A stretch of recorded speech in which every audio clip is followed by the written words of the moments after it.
Hello, and welcome to Jason Cavness Experience. I'm your host, Jason Cavness. At Cavness HR, we've launched a crowdfunding campaign on Refunder. To learn more and be an early investor, go to https://refunder.com/CavnessHR. Our guest today is Neetal Parekh. Neetal, ready to be great today? Yes, ready for it. So Neetal, what do you like to do for fun? I love hiking in the Pacific Northwest, and I love listening to audiobooks and podcasts. So sometimes there's some combination of walking, being in motion, and listening, which can be, and with a view, which can be really joyful. Yeah. So what's the farthest hike you've been on? Here, I have a few favorites that are fairly short, like 1 to 2 hours. I tend to just go to the same ones. I don't, I feel like it's the same hike, but with the seasons changing, it feels like different, so it's good. Yeah. So any other things you do? I like hanging out with friends and, and going to there's so many different events in the area.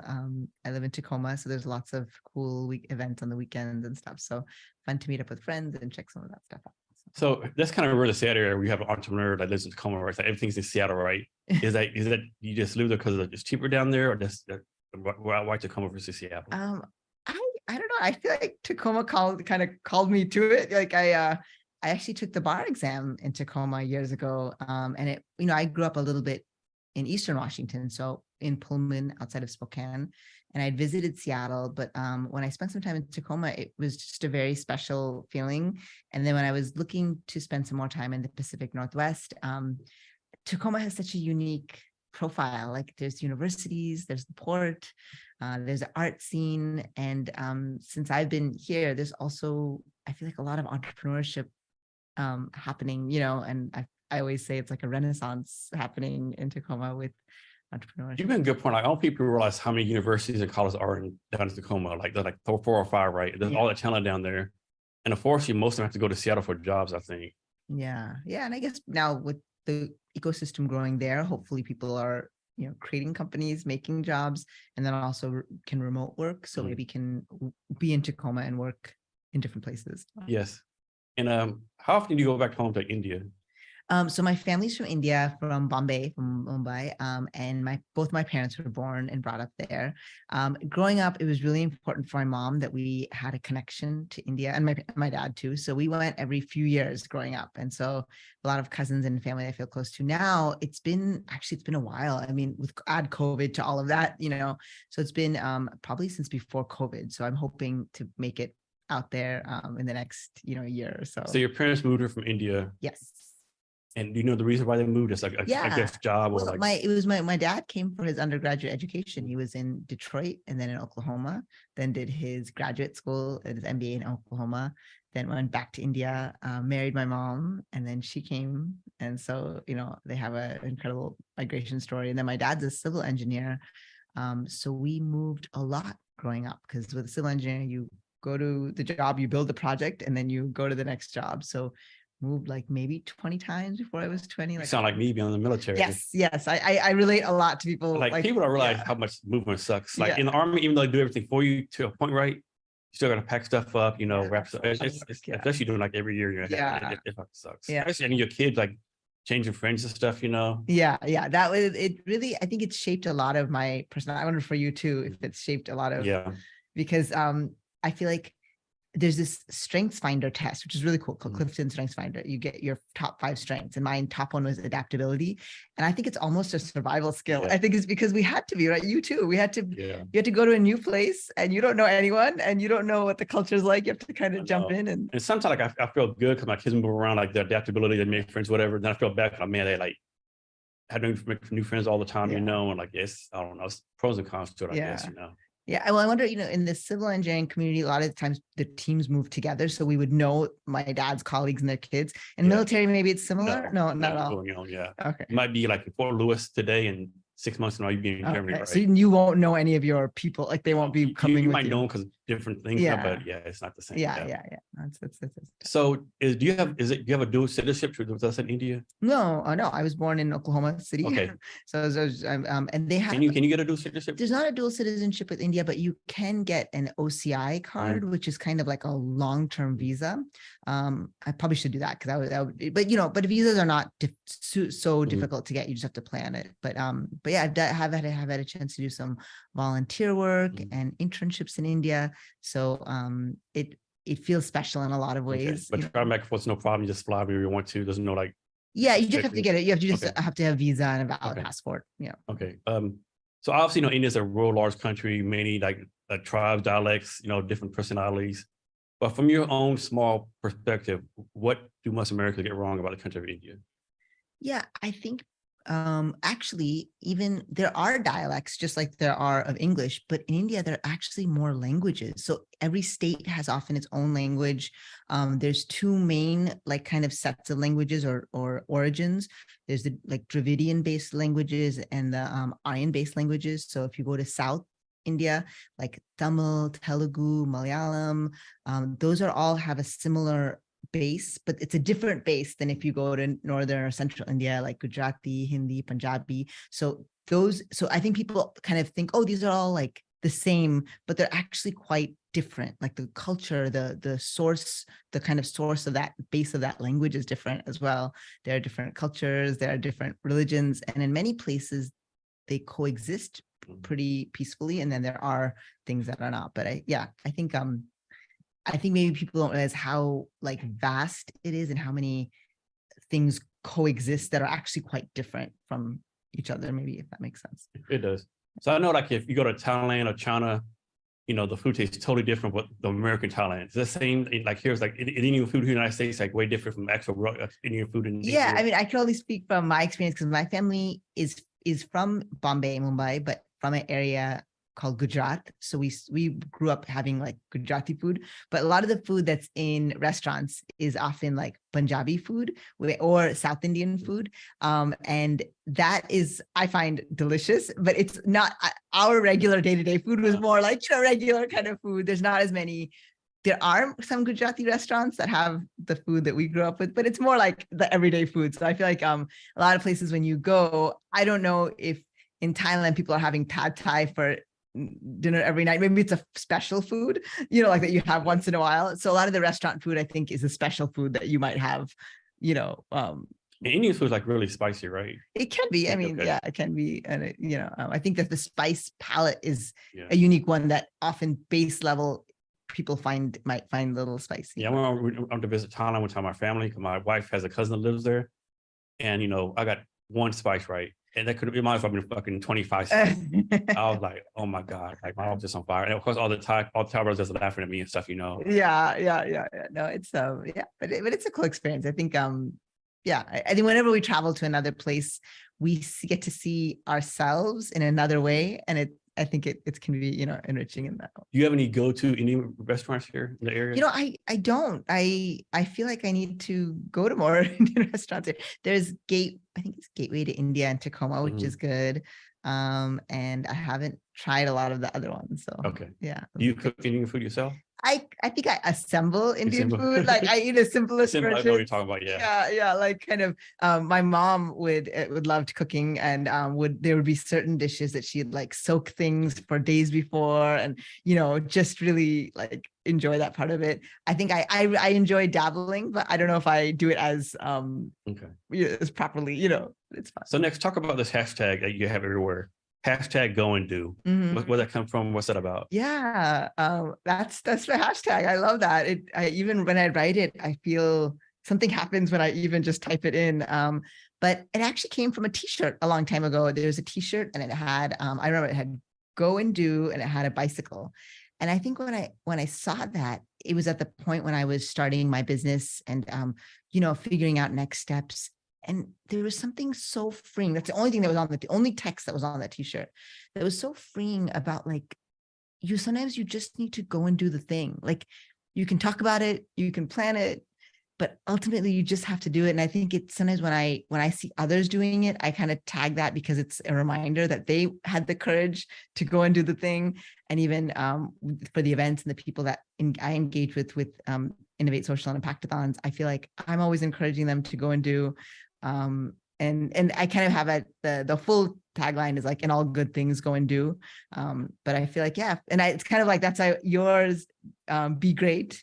I relate to that too, because there's something just maybe when you write it out in your emails or you tell someone, it probably brings a feeling for you. Yeah, I guess give me like a little endorphin rush. Yes. Yeah. Yeah. And even for me, I feel like we can be on the sidelines, but sometimes when we kind of muster that courage to just go and do something, it changes not only us, but like everything around us, you know? So. Yeah, that's great advice. How many people, listen to this or in life in general, like they want to do something, but I can't do because someone's going to talk about me. My mother does like it. It's not the right time, but it's never the right time, right? Like, yeah, go totally. do it right. Yeah. Go do it, mess it up, and learn from mistakes. Yes. And go better. And sometimes by doing it, the path forms. Like the path won't form when you haven't started, when you do, then you meet the person who says, oh, I can do this, or I can introduce you to this person, or did you think about this? Or, but I think it takes that first step, and that no one can do for you. Like you have to just have the courage to like jump or leap or step or whatever that is. Yeah, so it reminds me of this. I remember this meme somewhere where somebody said like, the people who criticize you are always the one, beneath you, right? It's never like the people who like, you want to be someone 5 years, it's never those people, right? It's always the people like pulling you down. The people above you who already like, you want to be like somewhere in 5 years. Those people are there will never criticize you. They know how hard it is. Right? Yeah, I'm like, man, that's pretty good advice right there. Yeah, totally. I think, and it's that whole quote about being in the arena, Yes. I think, as founders, I am, it is, all of our successes maybe are based on what we do or don't do. And so are all the criticisms and all of there's so many missteps, but there are so many positive steps, but you almost appreciate when you see another founder because you know what it took, even if they're successful, what it probably took to get there, all the quiet times when nobody was watching and it didn't work, So I think, I really connect to that creation energy, what it takes to create. So how do you do that first? Like, like you're going through stuff's going wrong. You get kicked in the teeth 20,000 times a day. People telling you no. Like how do you like keep the perseverance of resilience up? Yeah, I think a few things. One is maybe having some, personal habits that help. Like for me, I love writing, even if no one is reading it. So sometimes when I'm really in a tough thing, trying to figure something out, I'll just write and I'll tell myself, just write until you feel better. Like just write until something makes sense. And it's where I also find clarity.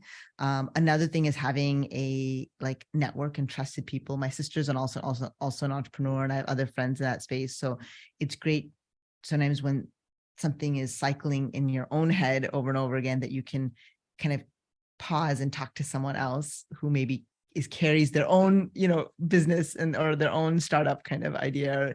And that can help, and then I think, spending time in nature, I've been finding that more and more too, or even, not to get all woo, but they kind of say like seeing water or seeing trees, but I really do feel something. For me, it's water. Yeah. If I see water, it's like an experience, right? Yeah. If I see water, yes, it's a big thing for me. Yeah. How about you? What do you do? I'm actually curious because you're creating so much content, and that's a lift. It's a lift. Yeah, it is. Like I tell people like it's like smoke and mirrors. Like people in my family think I'm always a millionaire. Like, oh, you all over LinkedIn, you're successful. Like, no, not really. Like we went to the Geek Fire event the other day. Like people were like, hey, you're Jason, right? So like, so trips me out, right? I ain't gonna lie. Like I was talking to a friend of mine the other day. She's a private equity firm in Gig Harbor. Like I ain't gonna lie. Sometimes I want to quit. I just want to just go home quick, drink some bourbon, smoke some dope, watch Rick and Morty. But then it's like I know I could, like 2 days later, I'm like, okay, let me get back in there, right? Yeah. But it's hard. It's not easy. It's not easy, Like I was so one thing, like how like people say if they like win a lottery or like become like the start like some successful, say I'll invest in startups. Mm-hmm. I would with a twist, right? Mm-hmm. I would like invest in startups at 50,000, but I would say I'll pay 100,000 not to do your business. That's gonna save you a lot of heartache, right? Yeah. And I think I'm like, okay, I think a lot of people would take that, right? Because it's not easy, right? And no one all that stuff's out there, TechCrunch this, raise $3 million, and they don't tell like stories below, right? The hundreds of people, like totally grinding out day to day, or like it's I don't know, it's tough. And there's so much bad advice out there, right? Yeah. Some people say, do marketing. Some say do product. My thing is like, do the path that you follow, right? You might build a product first, might do marketing first, you just never know, right? As long as And like, my thing is you don't feel an entrepreneur till you quit. You quit, you failed, right? You keep on going some kind of way. Now, of course, you know, if you've been doing 15 years and you haven't built MVP yet, you might be an indicator that, you know, you're not doing the right thing. Yeah. And I kind of think, you know, with the events we do, it's also like our growth as like whatever that is, the founder, the leader. So even if the idea we're working on, it's okay to put it down. Like it's okay, because maybe in the rest, in the calm, in the quiet, that entrepreneurial spirit will find its own way, whether as an entrepreneur within another company or organization, or maybe a different idea. So I like your idea. I agree. Maybe not quit, like don't ever quit, but I think don't ever quit the mindset. It's okay to put down the thing, because sometimes maybe right behind that thing is the thing that will be the right fit, you know? But I think it's that spirit that we bring to it too. Yes. And one thing too, like, you know, we all go to these competitions. Sometimes I'm like, man, there's so much brilliant people out there. Like, what chance do I have, right? Like, man, they're doing this, they're doing that. They've had this, you know, this much of around. Like, man, I'm here. Like, what the fuck am I doing, right? That can be intimidating sometimes, you know. And then, you know, someone gives you a compliment, and then you go back at it. That's exactly it. Smallest compliment. Yes, and I think probably for you, maybe with the podcast and events, and for me with the Impactathons, when one person gets something meaningful out of an event, I get an email or they say something, I'm like, even though it's been hard, I'm like, I got to get back in the ring. Like this is why I'm doing this. Like, you know, this is why, because people get something out of it, or else, you know, we'll both go batshit crazy if we quit doing this. Like, I couldn't imagine working a 9-to-5 job. I mean, I would have had to, man. It'd be horrible. Yeah. I kind of balance right now. So a few days a week I'm working in a law office, which is actually really interesting because so much of my career, I haven't practiced law. I've actually done other things with the degree. So I always try to think in a role, including with my own company, am I learning? Am I growing? If I'm not doing either of those, then I don't think I will be there that long. So even with the law, there's a lot that I'm learning still as well. And, you know, and then with the business, so kind of splitting time with that and then working on Innov8social. Yeah. So back to writing real fast. I saw where you used to write on Medium. You stopped in 2020. Did you switch somewhere else? Like you go to Substack or something? Or like Medium used to be like everyone should write on Medium. I could be wrong. I think they started going like you got to pay to use the service. I think everyone just left it, you know? Yeah. That's a great. I'm glad. Thanks for reading Medium or looking at that up. Yeah, I use kind of Medium more for some of my personal reflections, and those I will just add it whenever I have them, you know. And so I will still kind of use that. But sometimes LinkedIn and then Innov8social blog I use more for the work kind of. So those there have been more. But yeah, I've been kind of working on a novel as well. So I feel like maybe some of my writing, like creative writing, has been there. But Medium was great. Like I had a chance to write a few pieces that I'd been really thinking about a lot, like around loss and grief, and, you know, just reflections. But yeah, that's a good reminder. I haven't written something there, but that one is my fun one when I really feel inspired or I have this thought, you know. So it's nice. It's up there. I can always go and add to it, but I don't need to prove anything there. It's just when I really want to share something, you know. So your law degree, do you just get a law degree, or is a law degree with like a minor in immigration law or minor in business, or just a law degree is a law degree? Yeah, that's a really good question. It's generally just like it's a law degree. Different, you know, you can choose a lot of your electives in your last year, and so you can kind of specialize a little bit, you know. But it's I don't think a lot of law schools necessarily have a specialization. Some of them do, and some of them, like where I was at Chapman Law School, because there's other schools on campus. Some people did a JD MBA, so they did a business degree at the business school. But I don't recall. There may have been a taxation. They had a taxation kind of specialty. There may have been a specialty, but I think most generally you just get your JD, and either through your electives or your work experience, you kind of specialize more. So why did you decide to become because you focus on immigration law, correct? I do. Why choose that path versus all the other laws you could have done? Yeah, that's a great question. You know, like I mentioned, I was not active in my law practice or practicing law a few years ago. And then after some of the things in the news, kind of with immigration and the last administration, I just felt like I was licensed in Washington, living in California, but law is federal. It's a federal, you know, so as long as you're licensed somewhere, you can practice immigration law. And so I felt like I'm seeing all of these things in the news, and I could be doing something. There's something maybe I could do. So I started talking to a lot of immigration attorneys and people in the field, and some of them said, if you want to really understand the space, there's like, at that time I was so new to it, so I didn't even know all the different top like kind of types of immigration law. So I was just like, but they were saying then you should go and volunteer, and just so you understand. So I actually went to a detention center at the Texas border where there were women and children, and spent time there. It was actually a week that we were there, but we were taking all kinds of asylum cases at different stages. I learned a lot. It was really, it was life-changing to hear some of those stories, women looking into your eyes and telling you that they're scared to go back to their country and what they've done. And yeah, and so I learned a lot there. Then I realized, like, for me, I think like an entrepreneur. I always think with the women that we worked with, I just thought, like, I thought nobody's fighting for these women. Nobody, like, their country is not, our country is not.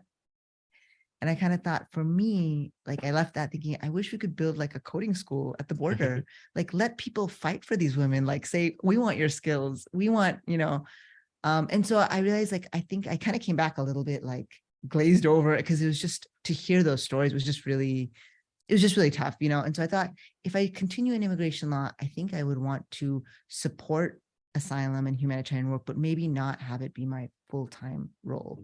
So luckily there was a wonderful immigration attorney in San Jose, and I started working with her, and she did more family-based immigration.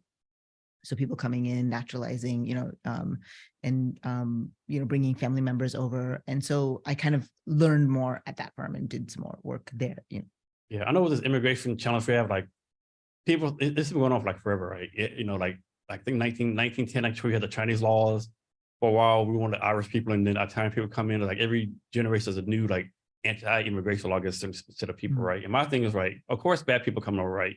I mean, just mere numbers, bad people come over, but, like, and the people say, oh, they're gonna take our jobs. Ain't no Americans trying to pick strawberries, ain't no Americans. Like, I worked at a Trident Seafood when I got the Army. And, like, we may have 3 Americans. The rest of them were Filipino nationals and people from East Africa, like Ethiopia, Somalia, right? Then America aren't doing those jobs, right? And we need people to do those jobs, and not doing it, right? And it's like, I don't know. And like you said, they're fleeing from something that's bad stuff. But I think it's always been, I think we're in trouble as a country when people don't want to come over, right? I mean, people are walking thousands of miles, with their kids trying to get over here just for a slim chance. I mean, I think it speaks of how good our country is, or maybe it speaks how bad it is over there, Yeah. No, I think immigration, it's a very complex issue, and there's talks of immigration reform, but that's such a complex, big thing that needs to happen. And what the immigration laws that were in place have, the whole world has changed, So I think it will take a lot of smart people, and maybe trial and error to figure out how to, because this is not going to change with climate change and all. There's climate refugees, there's so many things. And I think migration is going to become a bigger and bigger issue, not just here, but all over the world, and so I feel like it'll be interesting to see how different countries handle it. They use how we leverage technology, because we don't choose where we're born. None of us do. And so I don't know what that means. I just put that there. So I just feel like, how do we just create a system that's more equitable? We want to have safe places. I understand that too.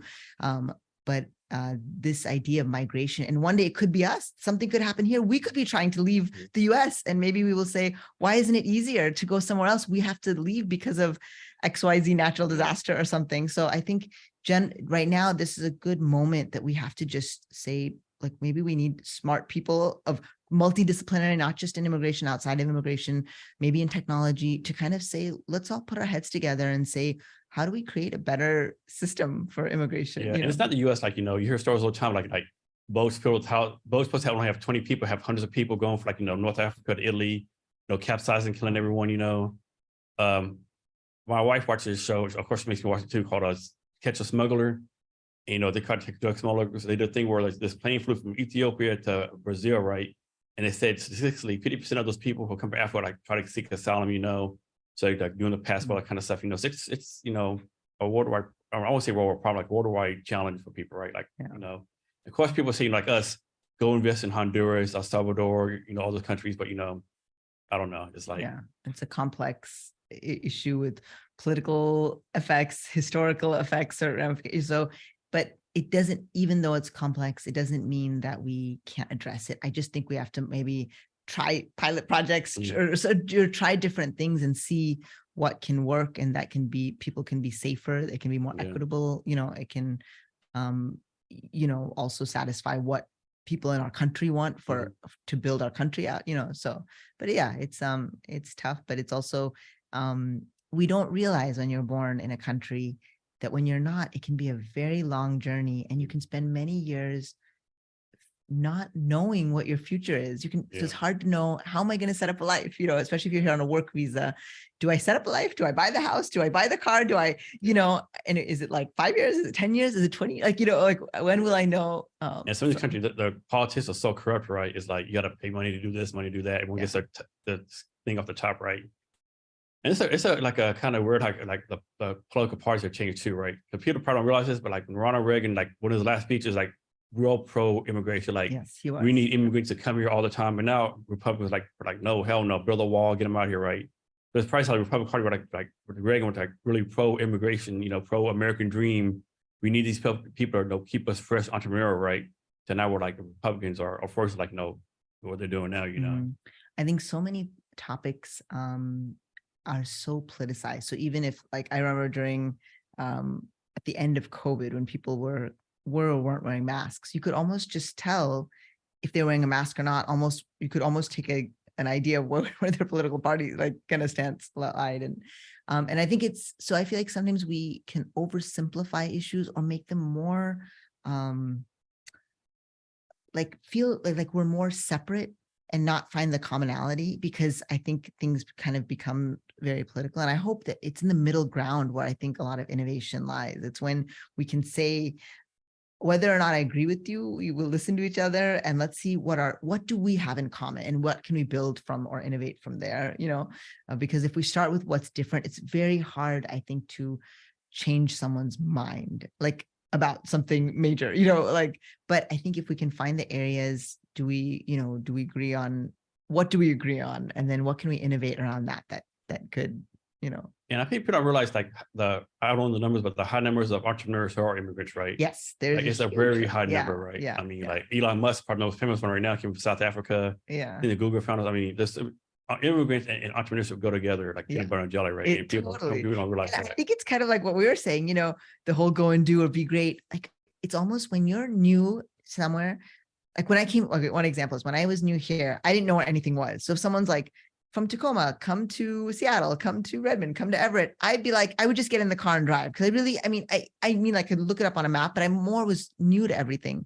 But now that I've been here a year, I'll be like, do I want to sit in traffic and go XYZ? So I think similarly, when you're new to a place, someone says, oh, start a restaurant. Okay. And then after you've been there, you realize this is hard, but I think it's that energy, whatever energy it took to go to a new country, even say I'm going to start, it's that same energy that says, okay, now that I'm here, let me also like start something here and start a company or start a business or small business, so I think that is a huge, that new mind perspective or the beginner mindset, it's something that we can also celebrate and welcome, because once you have done something like that a few times, you may not feel as excited about, starting the next thing, Yeah, so. I think to me, it's amazing too, like when immigrants come over here, they have this mindset, like America's great. They take advantage of every opportunity. Where most Americans like, yeah, I'll do it some other time, or I'm only going to be $20 an hour. I'm not doing that, Where immigrants like more like, like motivated, have the drive to succeed. And most Americans, unfortunately, like we take it for granted, Yeah. The opportunities here. Yeah. So I think it's a good energy to connect with. And I always think, because we, and I wonder if you felt like that too, moving around. I feel like that too. When I go into a new place, I feel that energy of like, what, let me try this here. Let me go meet these new people. And I feel like that startup feeling. And so maybe it's not, like, even though you were born in the US, I was born in the US, we moved so much and we're also founders. I don't know if all of those things are disconnected, Yeah. There might be some connection point between those. So I'm putting you on the spot. You let's suppose they put you in charge of all US immigration policy in the United States. What would you do to try to fix this challenge? I think, well, I'm biased because I do these events called Impactathons. I would want to do a series of things like events like that, or something where we get people from different who've had different either lived experience in immigration, who have even practicing immigration law, who've been at the border, border patrol, all kind of in a room together and say, from our perspectives, where are the gaps and what are the opportunities?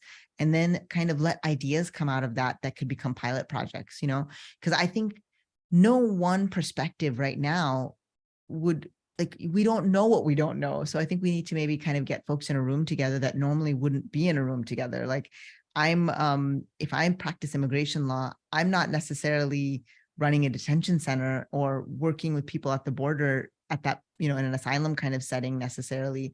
So, but what happens when we get some of those people, they have so much wisdom based on their roles and their perspectives. And if maybe that could be a starting point. And then we kind of cross-reference that with history and politics and things like that can keep us in mind. Maybe we can actually start creating some policies that make sense, get some technologists in the room too, get some folks that can use technology in creative ways. I mean, I feel like that would be the place that I would start, because that's my bias of how I think about solutions. So what do you do right now for the law office of Beverly Allen? You recently joined that. What do you do? Yes, the law office of Beverly Allen does family law primarily, and then I am doing immigration law there. So doing more family-based immigration. And so because you started there working in January, right? Yeah. How did that come out? Did you apply for the job? They reach out to you? No, I was looking in Tacoma to just see what kind of legal opportunities there were. And luckily when I talked to them, they're a really progressive law firm. And I feel like we were kind of values aligned, and also they were really excited about opening up maybe a sub practice in immigration law. So it kind of worked out. And I, mentioned to them that I'm also working on my business, Innov8social, and that combination worked with them. So and you work there like 2 or 3 days a week? Yeah, like Monday through Wednesday. So how do you do this? How you keep from getting too personally involved with the case, right? Because I'm sure there's terrifying, heartbreaking stories. Yeah. How do you keep that the thin line between personal business and don't get too involved with a case? Yeah, I think now we're doing a lot of the family immigration kind of cases. So that is something also from my training in my last firm. Like, we really have to be aware of all the forms and deadlines and things. So that's our job in the process. So I think as long as we focus on that, we did clinics, and I do some work with some volunteer work with Tacoma Pro Bono. Some of those cases are challenging and tough to hear, but I feel like with some of those, even if we can't help them, I always try to think, how can I get them to someone that can be helpful? So that's, there's a great resource for immigration attorneys, AILA, the American Immigration Lawyers Association. So there's a listserv, an email listserv, and people are really collaborative and proactive. So that's been great. So if a case comes my way and it's not something that I am I don't have experience in that, or it's not something that we handle, I can reach out to someone and say, hey, is this something that you could support, or can I pass your information on to this potential client? So this is probably an ignorant question, right? But we're in Seattle, Tacoma, across the border, Arizona, Texas. How does the case go from there to all the way up here? How's that work? Oh, like between states? Yeah, how do you get a case Yeah, well, with immigration law, the good thing is it's federal, so we're not looking at state courts. But I guess when I ask, if a family crosses the border, Brownsville, Texas, how do they get you to be their lawyer? If you're all the way up in Seattle, right? Yeah. They could maybe find us online, or they might have traveled at some point to come to Washington State. But people can call, or they might know someone who's worked with someone that we've worked with, like a referral or something like that. So. And then who's paying for this? I'm sure I do pro bono, but everything can't be pro bono, right? Yeah. You're people donate their money to pay y'all for this, to take care of this stuff. How does that work? So now that's with asylum law, that's some of those concerns, because people are coming with really lean resources. So there's some great nonprofits that support some of those cases. Now this is more like naturalization, citizenship. A lot of people are working there in a different stage. Business immigration law is another area of immigration law too. Some companies support some of that as well, but okay, then how does I think it's called lawyer client confidentiality? What are you doing with a client? They're trying to immigrate up here, and some kind of you find out they're actually like a mass murderer or a really bad person, right? You then have to tell the police that, or is that covered by client attorney privilege? You turn them in. How does that work? Yeah, I haven't had a case like that. But if they let us, there is client, attorney-client privilege to know that, but it may not be a case that we could take. Mhm. So we wouldn't share that, but that might not be something that we could, support. And you might not know, Neetal, but what's the average time it takes to like resolve an asylum case?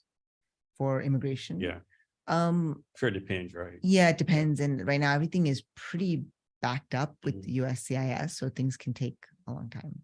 And so then to go into like their case or whatever, like, do we give them a place to live, or they have to stay on the board on tent? Like, how do we take care of these people? So that's more asylum law, and that depends if they were in a detention center or, and I don't know all of it. I haven't practiced much asylum law.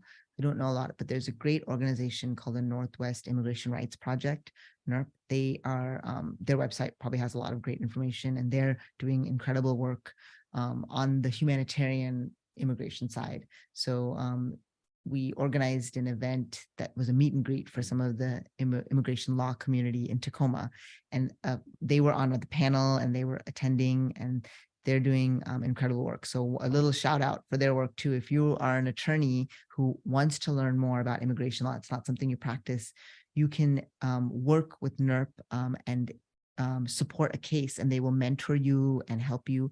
But some people find that, especially if their work is not immigration law at all, find that really fulfilling and meaningful. So worth looking into. And do stats show like families are coming together, or just guys by themselves, single mothers with their families? Do stats show anything like that? Like what percentage of people coming across For coming like from South America or Mexico? yeah, like, for like asylum. yeah, like the breakdown of the families that come. Yeah. Yeah, I mean, because I just was at a detention center with women and children. That was the focus. I saw the people that I saw was mostly just like moms or women, daughters, and and then sometimes I would meet their kids too. And you think that's because all the men like have gotten murdered back in like Honduras, El Salvador, or maybe the men have like like.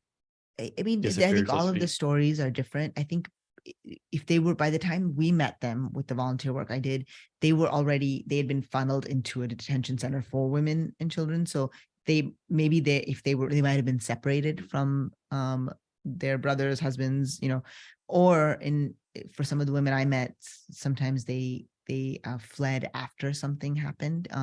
So it's a mixed, it's kind of different. And now I'm not sure. There's been a lot of changes with the Biden administration, so I'm not sure how even the detention center I was at, I haven't been back in touch to see if they're running the same way or they're running in a different way now. So the detention center, I know if you listen to what news channel you listen to, one is like, oh, it's a bed and breakfast, greatest thing ever. Other news channel like, oh my God, this is like worse than the Holocaust, like what was actual truth? Like, how were we having these people live? Like, yeah, I can only speak to the one that I was in, and we were in a special area. We didn't enter the full detention center, but I will say that the one that we were at, I feel like the clients that we worked with were treated pretty well, and there was materials for the kids like to color and do things. I was grateful that they had like clean clothes, and they seemed to be and seemed to be eating well and all of that. So I can't speak to all the other ones and kind of what's happening, but that was the one that we saw. And that's good to hear. Yeah. So another ignorant question: do Canadians immigrate to the United States? Yeah, they can. Do they? It's because they with some countries there are different agreements between the countries, so it creates different immigration pathways. So each country has like a different quota we put on them, right? Some countries have quotas, yeah, and that's why there can be long wait times for countries that have exceeded that or kind of on that. And then there's different visas for like between Canada and like Australia. Sometimes it's a more expedited process, just like how it is for US for some countries. It's an expedited visa process. Okay, nice. Next, so on February 23rd, February 2023, did an article on LinkedIn called "What We Learned by Listening to Pitches." I don't know if you remember that or not, but can you talk about that? The article you did on LinkedIn called "What We Learned by Listening to Pitches." Yeah. Can you talk about that? Yeah, absolutely. So I think, so these events that we do through my company called Innov8social, we do these events called Impactathons. And so people get together and they don't have to have an idea. They come, they identify issues they see in their community or that they want to solve. We do some workshops on like what social entrepreneurship is, how to how to map a problem. So you're trying to solve the root cause and not a symptom. What would be in a pitch? And then they work on their ideas and they pitch. So through that, I've seen hundreds of pitches, and I also sometimes judge pitch competition. So I think what I've learned is we learn a lot that kind of unexpected things from pitches. And one is that we get to see what people identified as an issue in their community or with their peer group. And I think it's a listening opportunity. And these people are like certain age group, just like all over the place. It really depends on the partner. We always do with the partner. So Okay. sometimes if it's with the university, sometimes it's maybe for that university setting or their alumni.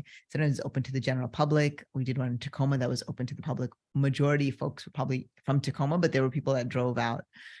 We've done some online that kind of opens it up. So yeah, so I think that when we have a chance to listen to pitches, we also get a chance to hear people identify things that they want to change. And I think what it's been really interesting is, as I've done these at universities over time, I would say now, every year I'm seeing at least 1 or 2 solutions around mental health, which I wasn't seeing maybe 7 or 8 years ago.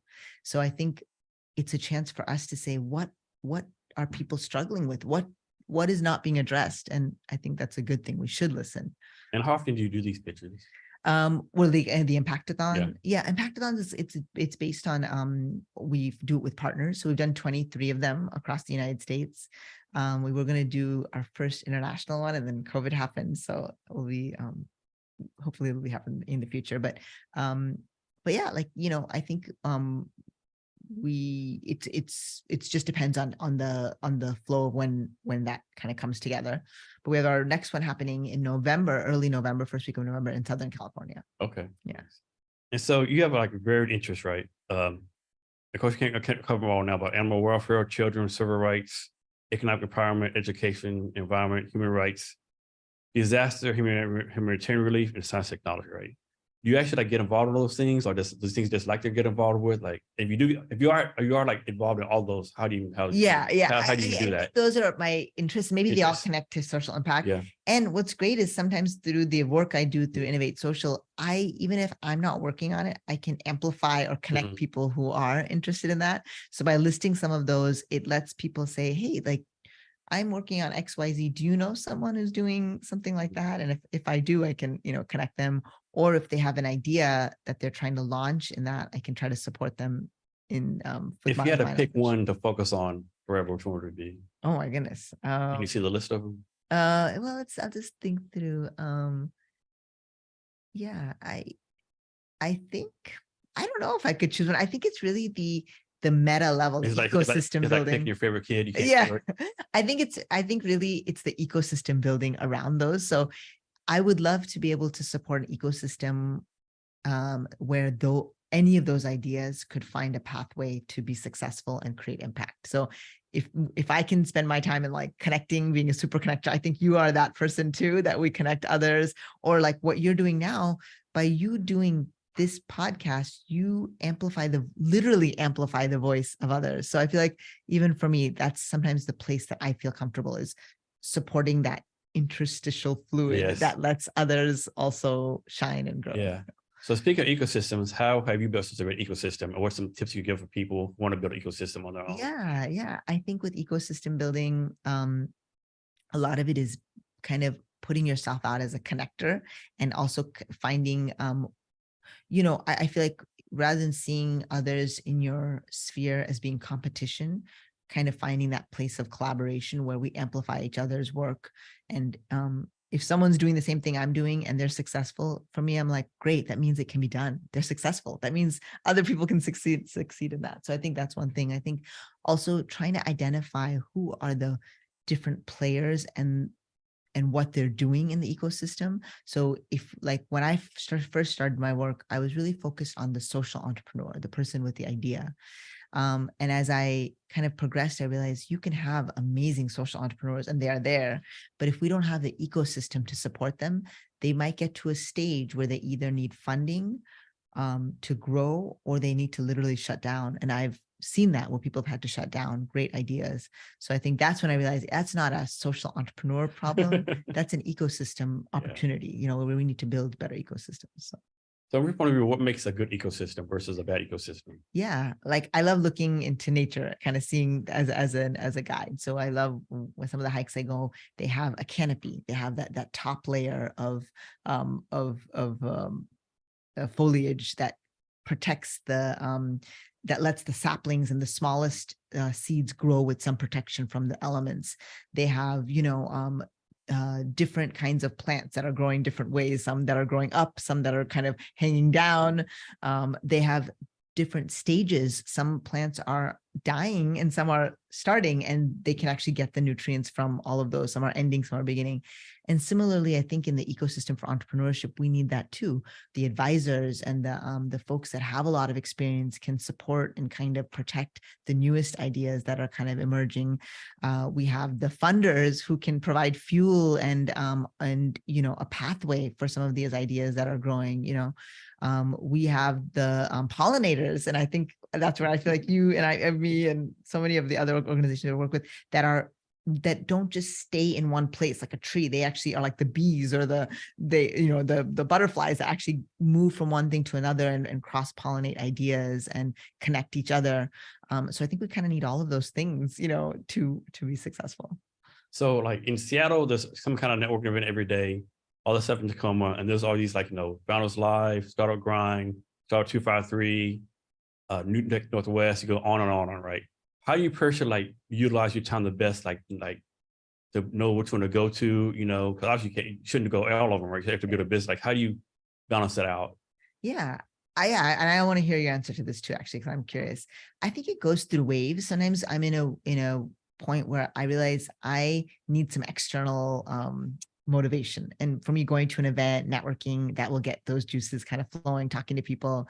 And sometimes if I'm getting deep into some work, I almost need to kind of get really deep and quiet. And that will be a distraction. Then I'll go somewhere and whatever focus I'm trying to form, it'll get kind of diluted, So I think I just have to I'm better. I don't know if I'm always very good at this, but trying to just observe where I am in the projects that I'm working on, and just kind of also be more give more grace to ourselves, I think. So to say that sometimes you feel like you should. I think should energy can be really tough and can be kind of detrimental. Should energy kind of says, I should because I should. And that leaves us feeling, I don't know, kind of empty, or that we're always failing.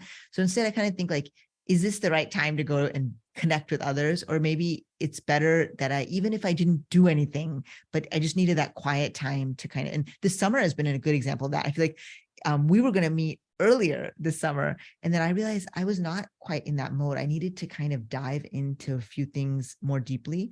And I was like, maybe if Jason doesn't mind, I'll push this till the end of summer and it kind of has worked out. Now I feel like it's coming back into more of that connecting, going to events, some of that energy is there. And so it's a good energy, but I want to actually ask you that too. Yeah. I feel like I wonder if you identify as an extrovert, introvert. I feel like I have elements of both, and how that also impacts how you decide to go to things. So honestly, I sucked at it first, right? I was oh, there's a network thing going on. I got to go to, there might be a customer for me. I might meet somebody who wants me there, right?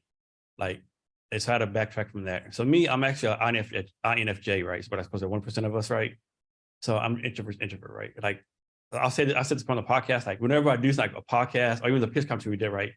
Everything I'm supposed to do, I have public speak, 10 to 20 minutes before that, I'm I think of my ways to get out of it, right? Wow. At the pitch conference, man, maybe if I just leave, or maybe if I fake laryngitis, and of course I do it because, okay, my flips right. Yeah. But I used to suck that before. Right now it's now stop doing a lot unless someone asks me to go, right? Okay. Or just some really value I can add or do something. Before I was going to everything, right? Yeah. And it's and plus me, I get drained doing that stuff, right? Yeah.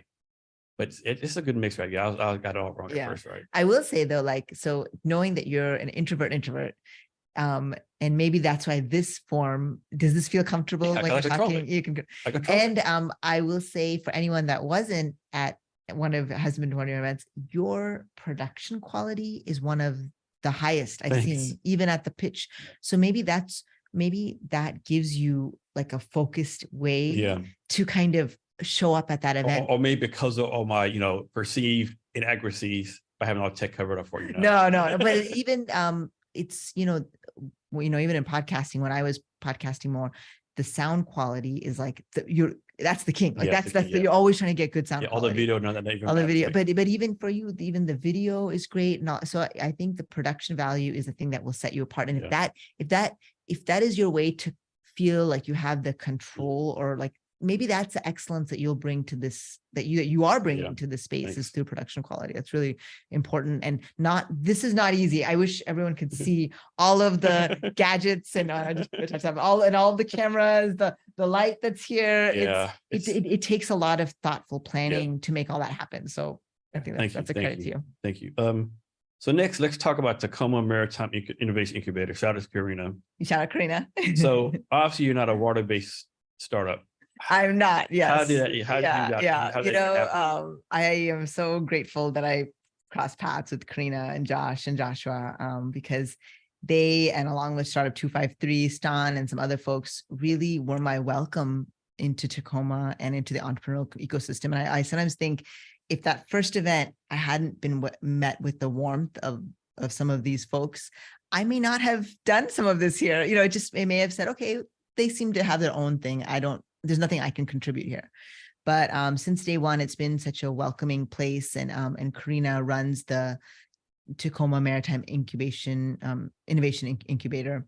And, through events, I met with her, and once we had coffee and I explained to her one of the new projects that we're working on is a children's book series that introduces a problem-solving mindset to young learners. And I thought I was kind of showing her that as maybe I could support the incubator by teaching about social entrepreneurship. One thing about Karina, I don't care how far it is from water, she's going to find a way to connect you and try to convince you to apply to the incubator. I love it. You could be like, planting roses in a desert in Arizona, and she'll find a way to link it to water. And not only will she find it, she will see it in her mind, and she will make you believe it too. Like you will see that too. Cause, it's so anyway, so I showed her the books, and I had them on my computer, that draft, the whole draft has changed. We have a new illustrator, but, and the second book looks at pollution in the waterways. It's just one of the topics in that. And she said, okay, that's a really important, and we want young people to be thinking about the water in that way. So I said, I don't know, Karina, this is a very tenuous connection. But then the kind of good thing is, the vision I had was Impactathon as a model. I was hoping could connect more people to maritime-based issues. And we did an Impactathon, and that was something that happened there. So even though the Impactathon as a model is agnostic, it doesn't have to be maritime, it could be. And one of our speakers was a port commissioner. And so some of the ideas were related to, maritime. So I think for me, that's the thing I hope. I always like to think, how can you leave something better than when you started? So I hope after my time in the incubator, I have created or can support pathways that will allow others a pathway into the maritime space, And this is a year program? The cohort. I'm in the cohort. It's a year program. How long is it? Oh, it's a year program. Yeah, okay. It's about a year. Yeah, I think we started in the fall, and then we'll do our final pitches in the fall. So it's a year. And so what have you gotten out of it? I think the biggest thing is the people. I always think, our cohort's great. We're we can lean on each other or talk to each other. And that's been really great. Karina's wonderful. And I think that they've helped. It's been, when you're new somewhere, it's really been a nice introduction to the rest of the ecosystem. And then there's office space, and there's support. Like if there's anything you really needed and you could tell Karina or tell Joshua, they would kind of put their minds together and think, how can we get you in front of those people or get you that resource? So I think that's great. And even if it doesn't work out necessarily in that way, I think there's so much growth that happens through that conversation or through the meetings, that it may give us a better idea of what's the actual need. Because if the need that we thought wasn't the need, maybe there's another, another thing that we can create or the office space is like an actual office, is like a hot desk. It's it's like a hot desk, but there's a dedicated area in the Center for Urban Waters, which is a beautiful building. Yeah. And that's where the pitch event that you hosted was. So co-hosted. Yes, and nice. And how often do y'all meet? Like do weekly meetings, monthly meetings? It's good to be in the office a couple of times a week. And then there's events, going on, and there's some programming that Karina really organizes, like talks and things like that. So I would say we probably have everyone's on kind of asynchronistic schedules. So everyone's going to the office doing, and their businesses are different. And some people are traveling, or for me, I often have meetings. So I'm not, but yeah, I would say that we're probably a few times a month, we're meeting together, maybe, And how does Karina or whoever it is, how do they track you actually making like good progress and making use of the space? Yeah, How do you keep we track do a lot of that? one-on-one meetings with Karina and try to send her updates. And luckily, if you're going to I was at the event that you were at, so I got to catch up with her a little bit there. Or Karina and I went to an event in Seattle as part of Seattle Tech Week, so kind of catch up with her there. So yeah, just kind of that one-on-one, giving the updates and the snapshot of where we are. And I think the big thing is we'll have a pitch in fall where we have to kind of update everyone on our progress and what the year has been. So that'll be a big deal too. Next, you wrote a book, I believe, called 51 Questions on Social Entrepreneurship. Can you talk about that? Yes. And I was going to bring one. I was going to bring one for you. So I forgot, but it's, I'll bring it next time I see you. But yeah, so that book really came out of when I was starting to learn about the social entrepreneurship space. That was something that I felt really connected to, this idea of using business to create impact. But I was realizing I was going to one talk to hear about legal structures, one talk to hear about business models, one talk to hear about measuring impact. And really for an entrepreneur, all of those things are kind of on the same plane. We're making a lot of those decisions together. The business model might be connected to our legal structure, they're all connected. So I felt like at that time, back in, I think the book published at the end of 2015, I wasn't finding a lot of resources that put all of those things in one place. So I thought maybe I should write a book, and so I wrote a book. There's a storyline. So there's 3 characters and they meet at an event called Impactathon. At that time, little fact, there was no event called Impactathon. Later, the event came and I thought, what should I call it? And I was like, oh, it was in the book, it's called Impactathon, but that's how it started. But so they meet and they work on a solution to address food deserts in the book. But in that process, they ask 51 questions kind of related to social entrepreneurship. So it's written in a way that if you just want the questions and answers and you don't want to read the story, you can just read those. We're talking about certifications around social impact, different legal structures, all those things. Or if you want to read the whole thing as a story, you can read it that way. So why do it through Amazon versus like a book publisher? Yeah, I was so new, and it's funny because I'm doing the next books also independently published, but I was so new to all of this that I didn't really know the process. And I kind of had this urgency that I wanted the book to be out. And just like all of this in this room, you have control over it with the independent publishing or self-publishing process. You have a lot of control over all of the stages of the publishing process, everything from the design to the published date to all of that. So I think maybe I was like, I'll just get it out and then maybe I'll figure it out from there. It's almost like almost like an MVP for your book. Yeah. It's almost like a go and do thing. Like I can wait, but I just don't know enough to know what I don't know. Maybe I'll just get it out there, so. Can you tell us about your writing process? Yeah, the writing process, it started actually as the idea started with a co-author, and then that it didn't quite work out. And so I had to start kind of over on that book process. But really with that, I looked, because my company, Innov8social, started as a blog. And so I actually did some data and metrics on what blog posts, how many, how they were used, how much time people spent on them, as a starting point of coming up with questions. And in some ways, by calling it 51 questions, I must have decided that maybe early in the process, it kind of created both a goal, like I had to get to 51 questions. I couldn't have 48 questions in the book, but I also had to choose the 51 best questions. So there were questions that if they didn't fit, then I had to choose a better question, So I think it created some, they say there's this great quote that says, design thrives with constraint. So it created some constraints that actually helped me write the book. Otherwise I think it would have been so open sesame. I may still be open. It may not have published even now, And what was your intended audience for this book? Yeah, I really thought about anyone that's thinking of how to use business to create social impact. So whether it's an entrepreneur who is launching something, whether it's a student who's like thinking, what do I want to study and what do I want to create impact? But really, I think the probably through line is the impact, because there's many business books that are probably way more famous, but combining that idea that I want to create social impact, but I want to think about business as well. So I know on your book, it's like every author in Amazon says this, Jason Cabinet's best-selling book, right? I mean, all of them can be best-selling books, right? Or best-selling author. Like, how's that? Yeah. Where does that So come from? I researched this a lot because I didn't ever want to say something that wasn't true. To be an Amazon bestseller, it's its own definition. And so it means that you're trending #1 over some amount of time. And there's really no, like, Okay. you could take a screenshot of it. Like, I think that's what, and then that will, then it's okay. Like, that's what an Amazon bestseller is. New York Times bestseller has, and all Way of those, different, it's yeah. way different. But that is what an Amazon bestseller is. I'm like, man, everyone can be an Amazon bestseller. But you kind of can, because be, if okay. if you choose a category and maybe you have all of your friends and family who are going to buy that book or whatever, and just say, can you buy it at this time or at this? And then as long as it's trending #1 or within the top 3, but I think it's #1, Okay. then then you're an Amazon bestseller. Okay. So an Amazon bestseller is not necessarily that it's always an Amazon bestseller, just like with any other. I mean, like one minute you was on top of the list. Yeah. So for some amount of time you were a #1. So what is a social entrepreneur, or why should anyone care about social entrepreneurship? Yeah. So a social entrepreneur, I really think, is someone who uses business models to create social impact. And a lot of times, when you look at a business and a founding team, because it's a term of art in the United States.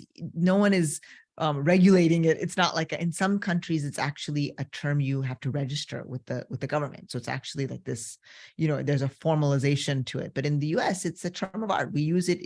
But what I always look to is, where, like, is the profit and impact motive, are they both equal, and are they both like the top motives? So if profit motive is #1 and impact is like, all right, cool, when we get to it, that to me is not what a social enterprise is. It's like, we started this to create impact and to create profit. So it doesn't mean that impact needs to be like #1, but it has to be equal to profit, in my mind. That's my view of it. So I think that's why, when I first was getting into some of this work, Uber and Lyft were just starting to, and there were so many positives about Uber and Lyft. You're not using your own car, you're saving on gas, and people are like, are these social enterprises? But I said, the impact is there, but it's not the primary thing, or it's not equal to profit. So I think that those are businesses that could be having social impact, maybe with their, I don't know, I'm not even sure actually if they are, with their, footprint around the environment, but it's more like companies that are founded with that as their core principle. Their operating principles is impact and profit. Have you used Uber recently? No. Those prices are ridiculous, right? Yeah. Back in the day, you could like $5-10 worth. Like a couple of weeks ago, I was supposed to go to South Lake Union for something, right? I could do the Uber like $55. I fucking walk. Yeah. Like, this is insane. $55? Yeah. Like, what's going on here? Yeah. I think a lot of those, it's changed. And at the beginning, they were operating at a loss. So, like they were just trying to raise their price. But man, $55. Yeah. I don't know, it's right? crazy. Yeah. So can a social impact be on both sides of an issue? Like, for example, like, I'm making this up, of course, generalizations. Can there be a social impact nonprofit for people like believe, like, or I'll say anti-gun, right? Want to get rid of guns, and the other one, the other side was like they're pro guns, right? Can social impact be on both sides? I guess maybe with this, my view of social impact is inclusive and progressive, and things that are not bringing some people up to put some other people. I mean, down. everyone have guns, right? That's inclusive, right? Yeah, I don't know. That's not, yeah. So I mean, yes, I guess probably there is a bias in my view of social impact, but I think, promoting things like more, peace and inclusivity, those are things that are really important to me. Equity. So let's suppose there's something out there you believe in, but there's like two sides of the issue. Like, how would you decide which side it is? Yeah, I would like to talk to both sides. I would like to understand. I would like to see, is there data points on how we're helping or harming? Guns also create a lot of harm, and when in the wrong hands, so it's a tough, those are like, and it's not, yeah. So this is it's a good topic to consider, and and in reality, if we're ecosystem builders, there has to be space for someone to bring that perspective up. I do believe that there. So at an Impactathon, if someone had that view, I hope we could, like, like that they could voice it. But I think that's not aligned with some of our core values of what Innov8social is. Yeah, You know? I don't want to pet peeve, like, people believe what they believe, and someone has a different viewpoint, they like shut them out. They wouldn't like at least listen to their viewpoint. We're not gonna agree with it, at least let them, Yeah, hear it. And so many yeah. people like, this is my side, this is what I believe in, and red is the best color ever. I don't care what kind of proof you have, the blue's a better color. I'm not gonna listen to you, right? I think that's a problem on both sides, unfortunately. Yeah, absolutely. I think so. And yeah. So I saw this in my notes. What is this? So it says you are certified in the emerging field of conscious contracts. Yeah. What is that? So yeah, it's great. Kim Wright is the founder, one of the co-founders, and around conscious contracts, and it's this emerging area of collaborative law that says, how could we design contracts with the idea that there could be like something may come up that will make something not work. Like from the beginning, how do we look at that? So how do we look at the values? Like if you and I were going to get into a contract around some entrepreneurship kind of initiative, right? We would maybe in this process, we might first start and say, what are our core values? And how do we show up when there is something that doesn't feel right? So maybe Jason, you say, you know what, when something doesn't feel right, I go quiet. That's when I won't answer an email. I won't answer a call. That's the way I handle things. And maybe I'll say, I'll want to talk about it. I'll want us to like get into a room and figure it out. So how can we write an agreement saying if something doesn't feel right, we can send a signal to each other. Maybe like, I don't know, you leave the blinds down or something like very subtle. And that maybe starts our process. Now what we do before is we come up with the process. When this happens, how can we already figure out the process that we'll do? Okay, if this happens, we're going to have a 15-minute coffee, at the local coffee shop, and we're going to mention 3 things that like don't feel right, but we kind of spell it out. And then we might say, we'll go and read our contract again. So we know, and then maybe we'll say, like, how will we kind of work through this? And if none of that works, then we can go through more, arbitration or anything like that. But if we know that if we're coming into something with good intentions to work together, to create something together, there's a chance that we might have a blip along the way. So rather than have it go atomic at that time and have just things totally, let's go back to when we were of a calm mind. We came up with this agreement, we came up with this process, and then we can trust that when our mind is not calm and when we are kind of agitated, and we can say, and maybe there's a way to work through that. So especially for founders, this happens a lot where founders go in with bright-eyed, bushy-tailed, so excited, we're going to do this together forever. And something can happen in that process. It's like a marriage, right? Like something can happen. It can break those founders apart. And it can be so devastating that it can actually shut down the company, right? But if we start with this idea that things happen all the time. And if we just find a process to get through it, then maybe we can come through that connected to our core values and still emerge with the thing that we were trying to do. So when you deal with someone, they become unhinged, what do you do to calm them down, like personally? Like within the conscious contracts Yeah. side, maybe it's to look back at what they decided with us in a calm mind. So we can say, like as part of the certification, I had to have a client, and they were like 5 co-founders. And it was interesting because there was 2 that were new and 3 that had been working on this idea for longer. So they were kind of merging. So for them, they came up with this thing like, okay, we have to kind of raise it to one person in the group. I can't remember exactly what they said. And then they have to raise it to the kind of mention it in the group. I think they wanted to maybe spend time looking at their the original agreement again. And then their whole thing was like, how will we know that we've resolved it? That's another thing you ask. They said, when we can go out to churros together, then we know that we've resolved it. And if you didn't go out to churros, that means you're not resolved, So sometimes it's a funny thing. Like you think we can just talk about it, but when something happens, like some of our normal communication changes too, So as a lawyer, do you have to take some kind of test to keep updated all the legal things going on, or what's your lawyer and pass the bar? That's all you got to do. Then you have to do the continuing legal education, CLEs. And with every state, you might have different requirements of how many CLEs you have to do and submit that on a regular basis to show, Let's suppose like you just blow it off 1 year, you miss it all. You have to do the whole law process all over again. Oh, that's a good question. If you miss it for a year, it's a chance that maybe it's every 2 years. And then if you do not, you can put your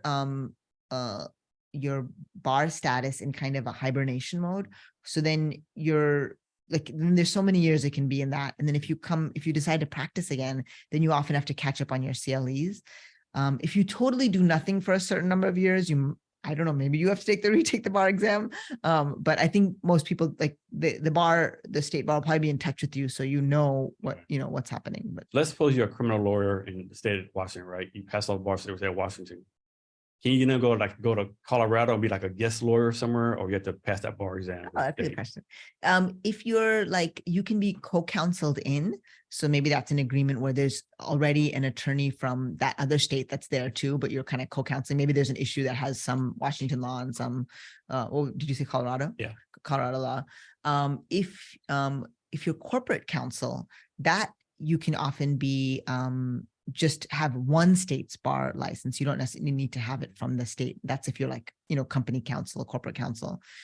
If you're working on federal issues like immigration or trademark, that you just need to be barred in one state, but you can practice in another state. Okay. So next, let's talk about Impact-a-thon again, right? Can you do it like a deeper dive? Like you've been in 20 different places doing Southern California. Like how do you it's a question all over the place. Like how do you decide where to do it at? How do you decide who's going to pitch? Like all those details. And who's helping you out with this? Yeah. Great questions. And so with Impact-a-thons, we work with local partners, like I mentioned, universities and schools, companies. And then we kind of design based on how will it be useful for our participants. I always think everything is designed for the participant because they're the main event at an Impact-a-thon. They're the ones that are creating the ideas. So we think, what tools can we put in their tool belt? We have the impact talks. These are short 10-minute talks, usually by different perspectives in that community or around that topic. There'll be workshops. Sometimes I lead the workshop. Sometimes our co-partner, they might want to lead, or we find the right person to lead, like one on what is social entrepreneurship, one on problem mapping, are we solving the root cause of a problem or a symptom, one on what's going to be in your pitch, and then they work. And these events are 1 to 3 days. So then the teams just work together. We often bring in impact catalysts who are like mentors to hear their pitches and give them feedback, and then the judges at the end.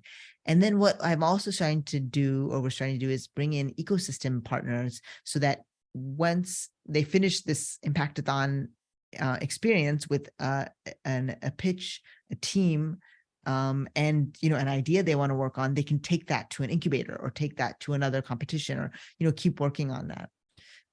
And so you're a judge of the pitches too, right? And I actually now try not to judge the pitches because I'm in the process. I'm doing the event. I'm facilitating the event. Yeah.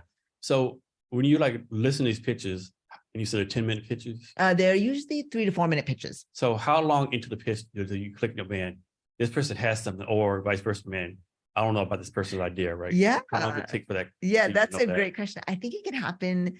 Sometimes you can have an aha moment where things tie up at the end and it all makes sense. But often I think in the first 30 seconds, you can kind of see, because it's also you are a veteran, right? So if, let's say, you heard an idea based on something you had experienced during your time, maybe I wouldn't have that life experience. So maybe for you, that idea would resonate more. So similarly, every judge is different, or every listener is different. So some things may just resonate more. But I think oftentimes with their energy or with their, you kind of get an idea in the first few seconds, kind of okay, this is something interesting. So any tips for people getting ready to pitch of how to approach the process? Yeah, I think being really clear at the beginning of the problem that you're solving and the solution that you're offering, quantifying or somehow giving an idea of how big that problem is, those are all really good things to start your pitch off with. And then of course, being passionate and being reminding us in the audience that you are exactly the right person that should be pitching this solution and working on this idea. That's kind of incalculable. That's just the energy that you have, but we should leave the pitch feeling like that's the person and that's the thing they should be working on, So the best pitch I ever heard so far, there's a school called Technology Access something, right? It's called TAF. It's in Federal Way. like a STEM school for like 6th to 12th grade, right? And I was at the pitch competition, right? It's an 8th grader, right? 3 8th graders got up. One guy got up and he said, my phone's at 1%. Now it's fully charged. You want to know how he had a plan, like use human electricity to charge the phone, right? Mm-hmm. And like, everyone that's looked at, oh my God, here's $1 billion idea, right? Yeah. So yeah. That's amazing. Yeah. And that probably just captured everyone. And we just like turn up. What did you say? Yeah. Yeah. I have a question for you. We've been talking for a while and I can tell you've done a lot of research for this. Like you looked at Medium, no one needs my Medium articles. That's great. All of those things. So at this stage of the interview, because I do this because I also love podcasting. Yeah. Are you feeling like kind of exhausted because you're like trying to keep all these threads together? I mean, my mind is racing. Like I have a set of talking points and you go say something, I talk about this, and then like you'll talk some more. I don't be rude and interrupt it. I'll talk over you, right? You're like, stop. And then it disappears and it comes back, yeah. It's like, so right now you're probably, after this, you're going to feel a little exhausted mentally because it's like a lot of ping ponging. Yeah. I mean, it'll be a balance. I feel like uplifting, because I was like getting motivated, talking to people actually doing good things. Yeah. That's cool. No, I was wondering because you've done a lot of research. That's impressive. Yeah, and you've done 23 impact so far. Yeah, you do like a once a year, like a few a year, and I really want to get to 50. I think I don't know why that's been a magic number for me for a while, but like I want to get to 50, and then I think through that we can decide what do we want to do. Is there some technology piece around this that can help scale this, or kind of like do we know what could be like an impactathon in a box where we can give people the parts and they can do it themselves? But I feel like every market, every group is so different that I don't want to make any assumptions yet. And because the Bay Area was one kind of experience, and then here, then here, and people do or don't always know about what a hackathon is and all that. So I feel like there's still a lot of learning, and also to get out of the country too and do some of these. How do you pick the location? So we kind of look at our partner and see what will be good. We had a chance to do one in Baton Rouge, and we worked with Eric Reed, who's an NFL player, and he wanted to take one to, he wanted to introduce high school students in the city that he grew up in, to introduce them to social entrepreneurship as a career path. And do your partners pay for this? Or so there's a program fee for this, and that's our business model. At the beginning, we looked into doing it like passing the cost on to the participant, but I don't think that was the win-win-win. Yeah, I don't know. Yeah, I think this was almost, it can be a win for the partner because they hopefully want some of these new ideas, this influx of innovation, and they would feel comfortable that we've done enough that they know we'll get to the finish line, And the people pitching, they have to be involved with social impact some kind of way, or can it just be kind of been a focus of ours. And I feel like you can there's many ways to define that, so I feel like we can find maybe the impact in it. So that's you put your career head on and make these long-term, connections that might not exist if you're a normal person. Also, some people, once they go through the workshops, they're like, oh, I didn't know that I could think of a business model that had built-in impact. So, that's why I kind of say, just come. If you are ready to have the experience, just come. Then when you go through all this, it may give you some ideas of things you didn't know. And that's why some traditional hackathons, there's not necessarily workshops, but with this there are, because we want you to leave feeling like you learn more about social entrepreneurship. Do people win anything, or just the experience? So usually it depends on the partner. Sometimes they have prize funds, so that there's some kind of seed funds or in-kind prizes.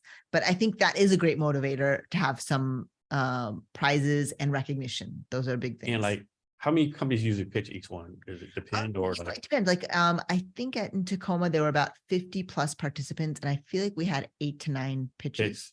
Yeah, and you're providing like pitch coaching for them or anything like that. And you can help. I mean, it's a day event, so I provide like we do like a workshop, and then if we have mentors around to support, but it all happens quick. But the funny thing, Jason, is that you think, oh, how would we get to a finish line? But we do. Like, you get to the finish line with folks pitching, and we've done this in as short as like an hour or a few hours, and as long as like 3 days.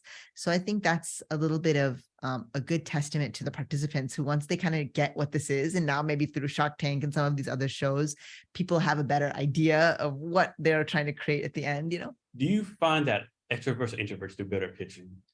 I don't think there is. Yeah, because I feel like sometimes introverts, they really, in their thoughtful approach, can really, I wouldn't be surprised if the person who did the phone thing, they could have been an extrovert or an introvert, but like just that one way of showing that kind of connected with so many people in the audience. So yes.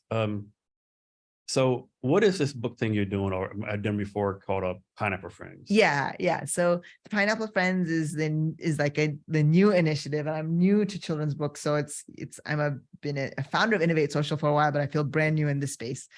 And it's this idea of introducing problem solving to really young learners. So it all started with my nephews. They must have been 5 and 3 at the time. Now they're 9 and 6. But they, I saw with them, we took our older nephew, my sister and I, to a museum, and they had like the egg drop kind of thing where they had some version of that. There wasn't an egg, but they gave you materials and you had to like create a cushioned kind of thing. And then when it dropped, you had to see would the stability of it stay, so they had the machine and stuff. But I just saw how excited he got about that, and also how all of the kids that were creating things, they were kind of relying on their natural problem solving to do that. After that, he learned about Greta Thunberg, and he had us make climate change, posters, and we stood in the driveway. And I realized it kind of connected a few dots in my mind. One was that all of the news that we see, little kids see too, our youngest learners see, and that this is a lot of the issues that are going to be in their lifetime. I can't guarantee that my nephews there's not going to be a water shortage or, climate change, issues that could impact their careers and their livelihoods and their lives, but they're also natural problem solvers. So if we can kind of really enhance or empower that ability, I think that would be really great. So there's 3 books in this process right now that we're working on. They're all animal characters. The first one is called Ali Alpaca Asks Questions. So it's kind of asking like why questions. It's an element of design thinking, kind of drawing on some of those elements. And then the second book is Zara Zebra and Sammy Sloth Build Something. So kind of like the idea of building a minimal viable product MVP. And third one is Tut Tortoise Pitches. So that idea of being able to tell it a story. So like when kids are young, like you said, they have the sense of awe, inspiration. And it's like when they get 13, 14, that goes away, right? Because the peer pressure comes, they become cynical like us. And with our adults, like, nothing amazes us anymore. Like, how do we keep this sense of awe throughout our adult life? Yeah, I think it's been cool this summer to see some of these major concerts, like the impact that they've had as they've gone into different cities. And I think it's a little reminder that people want to connect. Like for me, I think it's kind of maybe after COVID and all that.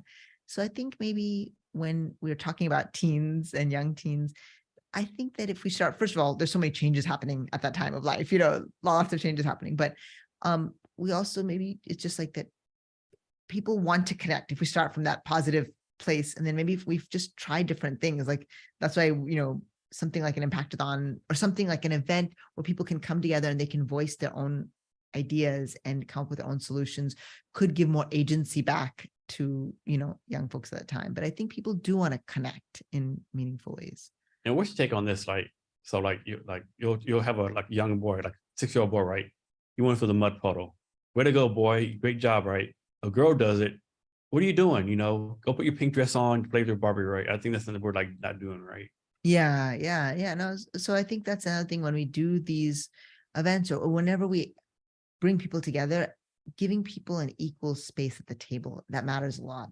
And I think a lot of times in some circles with social enterprise, there can be some feeling of elitism that, someone studied or did a research this, and now they're an expert at solving a problem that's in my community. Like no one's asking me, why aren't I at the table if this is a problem? So I think similarly with for me, it's been amazing to do these events when you have boys and girls, guys and gals at the same table, and they're equal, in their ideas and their ability to express their ideas, to express the issues. And hopefully we as facilitators support that equity too. Or even as a young boy or girl, like a boy or girl, about to run the mud for the parent, like don't do that. You get dirty, right? But you stop them from learning the experience, doing that scientific modeling, problem solving, I slashed some mud, my clothes are dirty now, and my mom's gonna get mad at me. What happens, But then you stop that. Yeah. I saw this great parenting kind of thing that said, rather than say, be careful, kind of say, enjoy the process or something like changing. When we say be careful, we're already putting this that limitations. Yes. Yeah. But so if we rephrase it, enjoy what you're doing, or I was like, well, that's really powerful. I was like, I need to use that self-talk, use that language when I talk to myself too, because sometimes we go forward and we think, oh no, but like maybe that creates a no in our mind. It creates resistance, So how do you take care of yourself? Yeah, I feel like I think our bodies can really like have an opportunity or want to heal themselves. So I think I've been reading books on different things, and just trying to, do things in more natural cycles, so that hopefully like I can just be a little healthier. So whether it's going for a walk in the mornings when your circadian rhythms are kind of in track, or to trying to prioritize sleep better. I think when we were younger, or maybe some years ago, the hustle culture around was a kind of like, do your day job, then do 10, 6 hours after.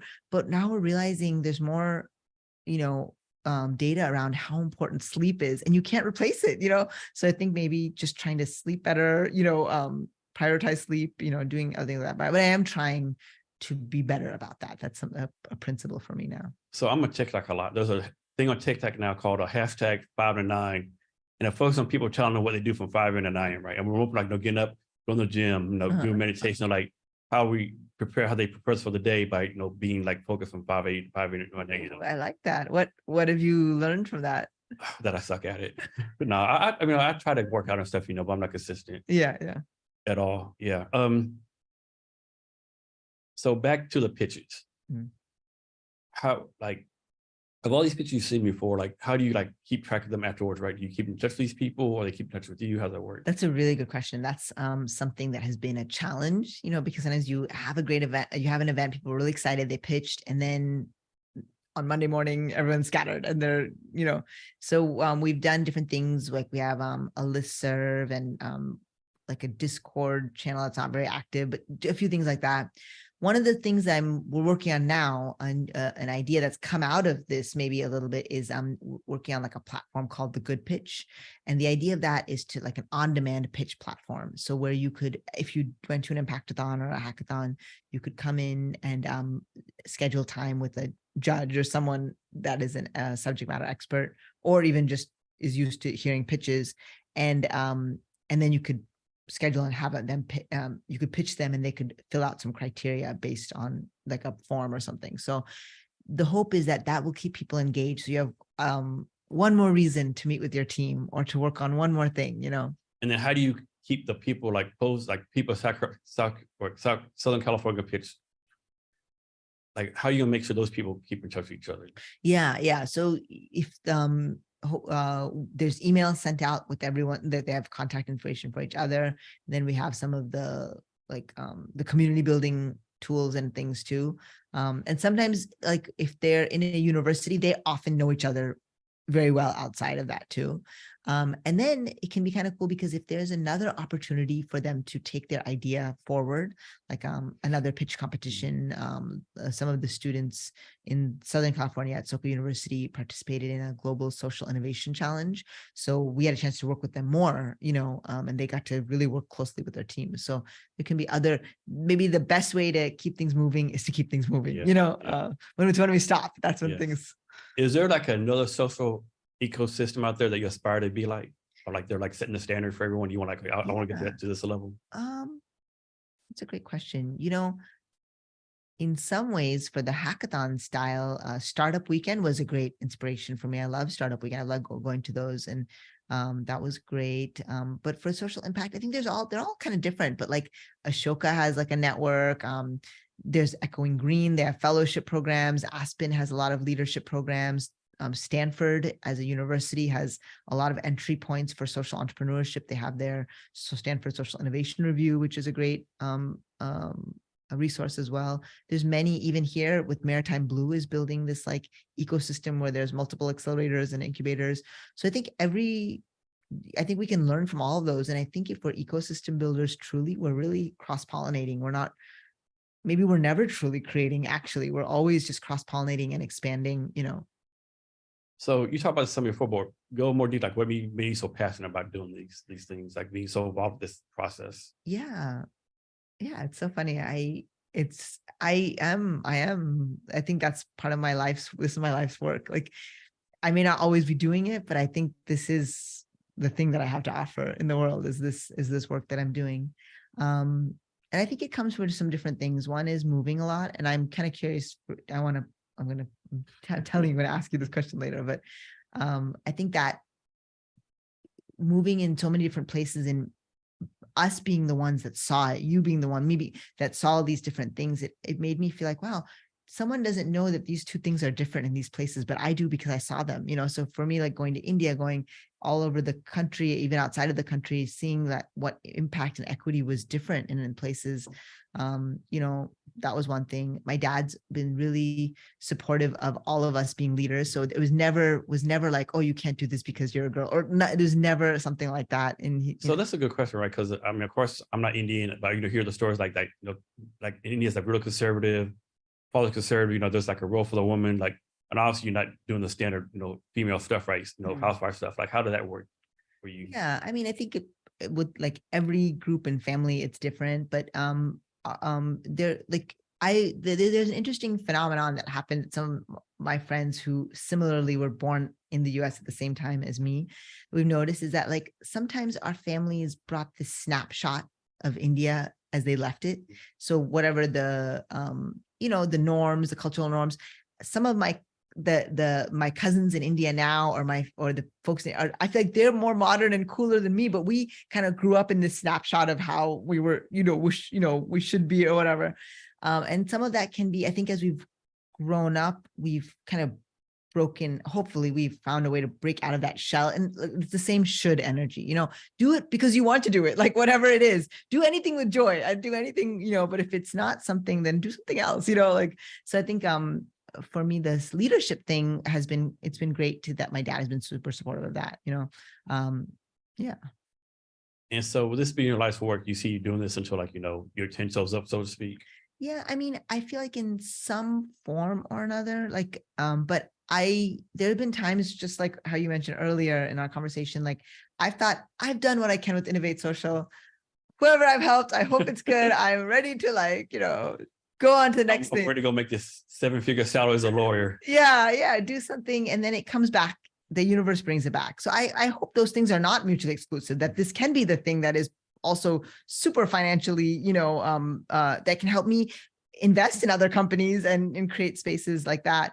But I think that the universe kind of brings it back because it's like, you're not done yet. It's not time, so that. And then there's the writing. I do want to do more creative writing and creative like any certain like not, I'm guessing nonfiction, right? No, like fiction writing. Fiction writing, yeah, down the line. Yeah. So any genres or any like areas? I've like even I've been kind of interested in the lighter, actually. I actually, another part of my life, I like humor, and there's like that joy of some of that. So even this genre of like cozy mysteries, where it's like there's a little lightness to it, you can bring up topics and have interesting things happen, but just in a little bit with a lighter touch. I think for me, books have been such a friend throughout my life, and especially the audiobooks. Sometimes when things are going on, listening to a lighter audiobook has been like a source of such joy and respite, a break from some of the other things happening. So I feel like to create something like that for others would be really fun.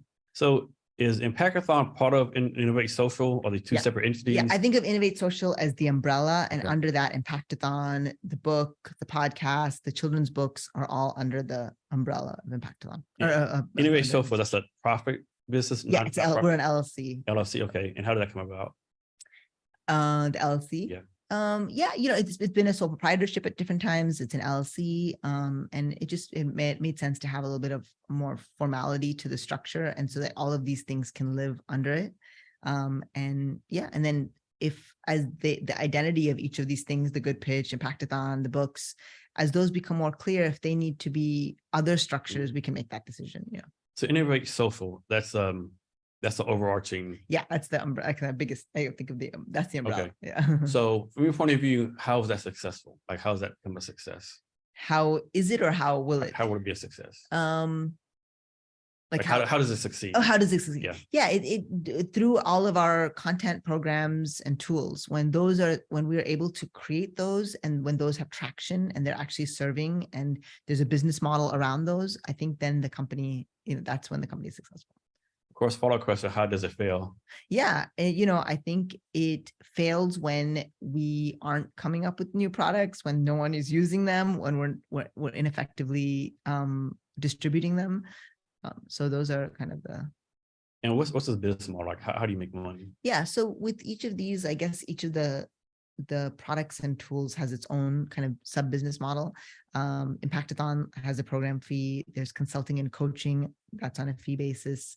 The books, have their own sales. The podcast was more, I think we didn't have sponsors for that when I was doing that. Next time when I come back to it, it'll be great to do that. But I think it opened up a lot of doors and it created some deeper connections. And also I was doing that early on in this when I didn't say I was an expert in this because I wasn't. I was exploring this space. So that, yeah. And then even the children's books, I'm excited for to be able to do some workshops around them with kids too. So.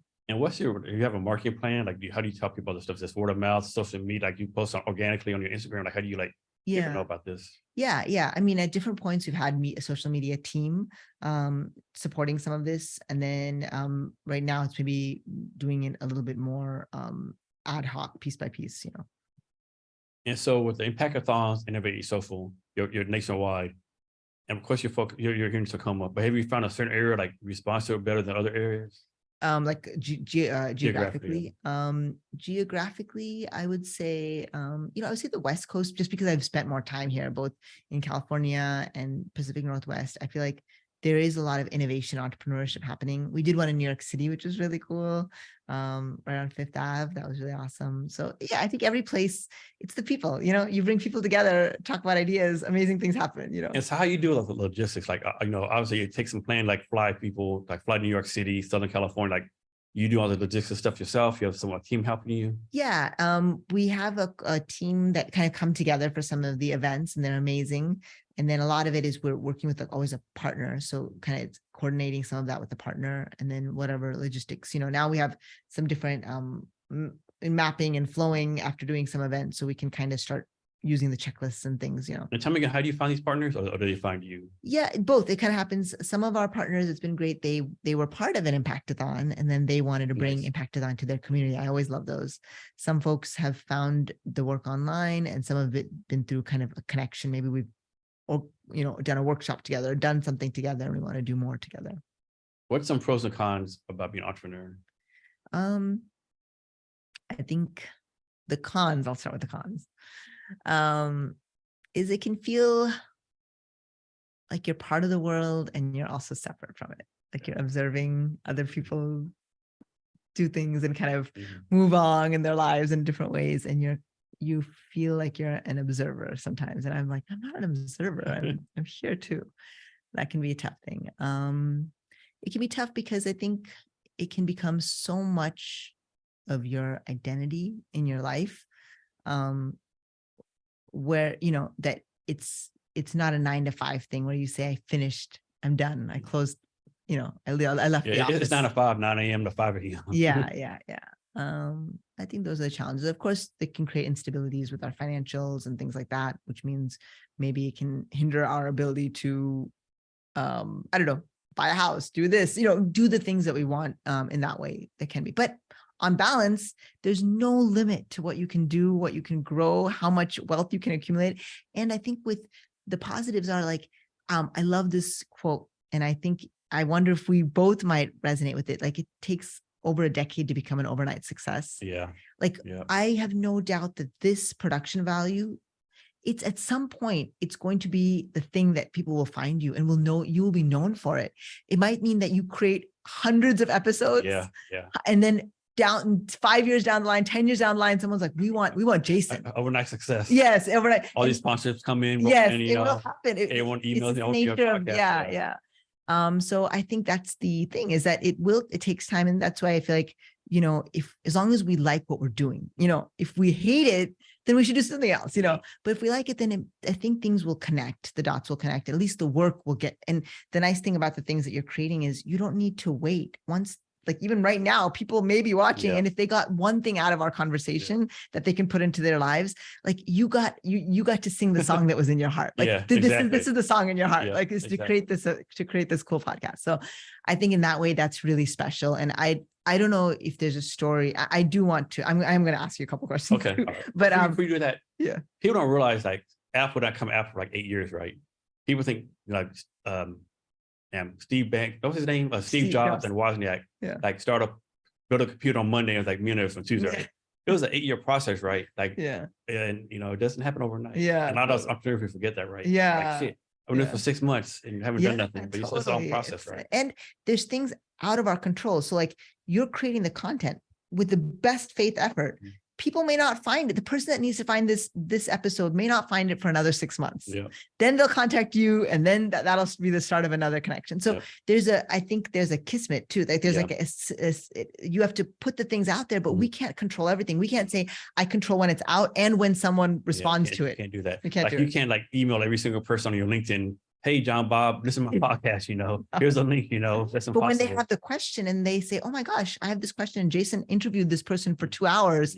I'm going to listen to that now because I have the exact question, then they'll come out and then you'll be the hero in the story, So are you a nighttime person, daytime person? I think I'm a morning person. So this is my challenge, right? So I think I do my best work from like 5 a.m. to 9 a.m. 9 a.m. But also I think do my best work from like 9 p.m. to 1 a.m. Okay. So obviously, if I go to sleep at 1 a.m., wake at 5 a.m., I can't do that, right? So I've always had trouble, like, how do I like figure that out, right?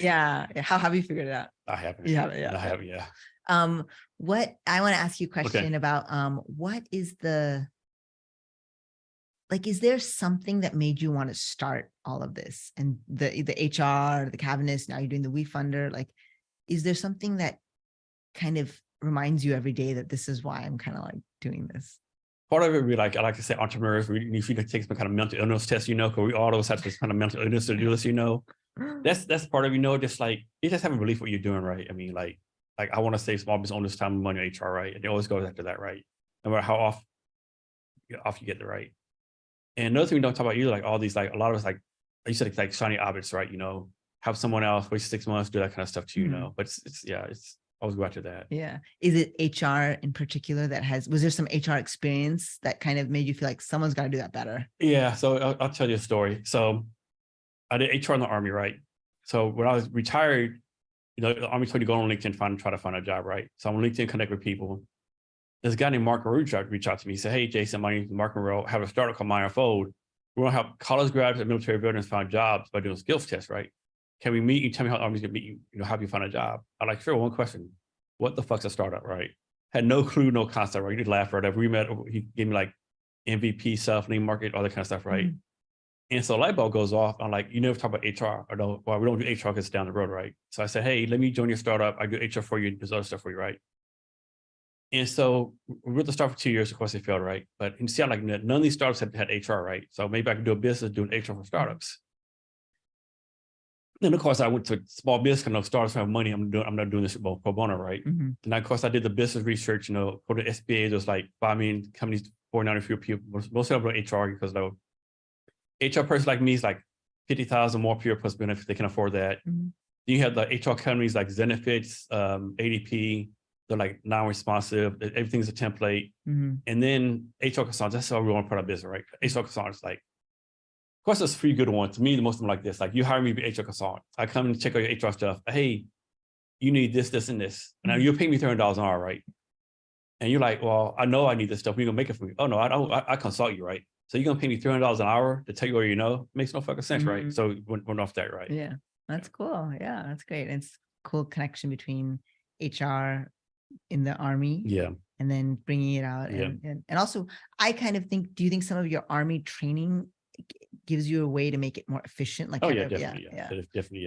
Another thing about the Army, they do a good job of like kicking your teeth 9 times and having you get up the 10th time, So resilience. Well, offline, I've met some really cool kind of folks that are veterans and are in the startup space or supporting. And so I want to connect you to some folks that I'll do by LinkedIn. I feel like they would love, I mean, it could be really cool connection. So Oh yeah, we'll do that definitely. offline. Yeah. It's really neat because I think people, when you're a civilian, which I am, it's very different when you have served. And I think that bond Mhm. is so strong, you know? Yeah, it is, yeah. And so I think that there's a lot of camaraderie that happens even out after, you know. Because it's a shared experience, right? Even Yeah. if you did something totally different, right? You know, like you all did PT, you all Yeah. did this, you know, there's something, Totally. Yeah. you all did basic training, you all had something, even though you might have done it 3-4 years different times Yeah. or whatever, you know, the process is still the same. Yeah, totally. Awesome. And you go outside like, no, oh man, this sucked, that sucked, you know. I remember Yeah. this, you know, how to eat MREs for 20 straight days, you Yeah. know, or yeah. Totally. Yeah, totally. So no, I'm excited. So we'll see if hopefully there's some connection there. So. Yes, nice. Any more questions? Any more questions? Yeah, like I guess I wonder now, when did you start Cavness HR? Okay, so I originally started it, and it was the Cabinets HR podcast. I talked to other HR people, right? Okay. Like maybe 20, 30 minutes real fast, right? Yeah. And then again, the light bulb moment, why am I talking to people who's not gonna buy what I'm selling, right? Like an HR director from like whatever company's not gonna buy my HR services, right? Yeah. And so and plus like 30 minutes was so fast, right? Yeah. Like it's just like bullshit questions, right? Yeah. So then I flipped it like basic. Well, I won't say that because my podcast, I ended up going a little shorter, but so I hope they won't be as questions. I mean, each style is their own style, right? Yeah, you know, and plus I'm curious, I have all these questions I want to ask you, right? Yeah. And so basically, like I basically copied Joe Rogan's style, Yeah, right? okay. Did like that, you know. They know to have more longer impact, you know. Plus, like the longer podcast, I can like do like after this today, I will do like 5-6 minute clips, you know. Yeah, yeah. You have more content. You can do a 30 minute podcast, right? And so instead of talking to HRP, I was talking like small business owners, entrepreneurs. Yeah. Then I feel like this interesting people, right? Yeah. So, yeah, that's cool. No, and do you love the production part of it? Like the making the clips, you do a lot of this. Love myself, yeah. Yeah. Do you enjoy that? You know, I don't enjoy it. I wish I could pay somebody, but like I wish I had a young Jamie like Joe Rogan does, you know. But I try to give it up. Like I went on Fiverr, all these other places. Are like, it's hard, yeah. This is, are you kidding me? Right? Like it's horrible, right? Yeah. Like one time I had a guy like edit a podcast for me, and I told him, hey, at the 35-minute mark, my guest has a cough next 3 minutes, and you take it. Oh, no problem. Of course, it's still in there, you know. Yeah. And of course they say, you know, if they do 80% of the job, you do it, that's fine, you know. But like you said, the audio and stuff, it has to be like not perfect, makes that, you know. But when you know what it can be, it becomes the enemy of like just getting it. At the beginning, I didn't even edit. I would just, and then once I started finding tools and I could edit like silences and ums. After a while, I don't know how to explain it. You can see an You can, yeah. You can, see yeah. it, right? You can, yeah. And then I couldn't not take them out, you know?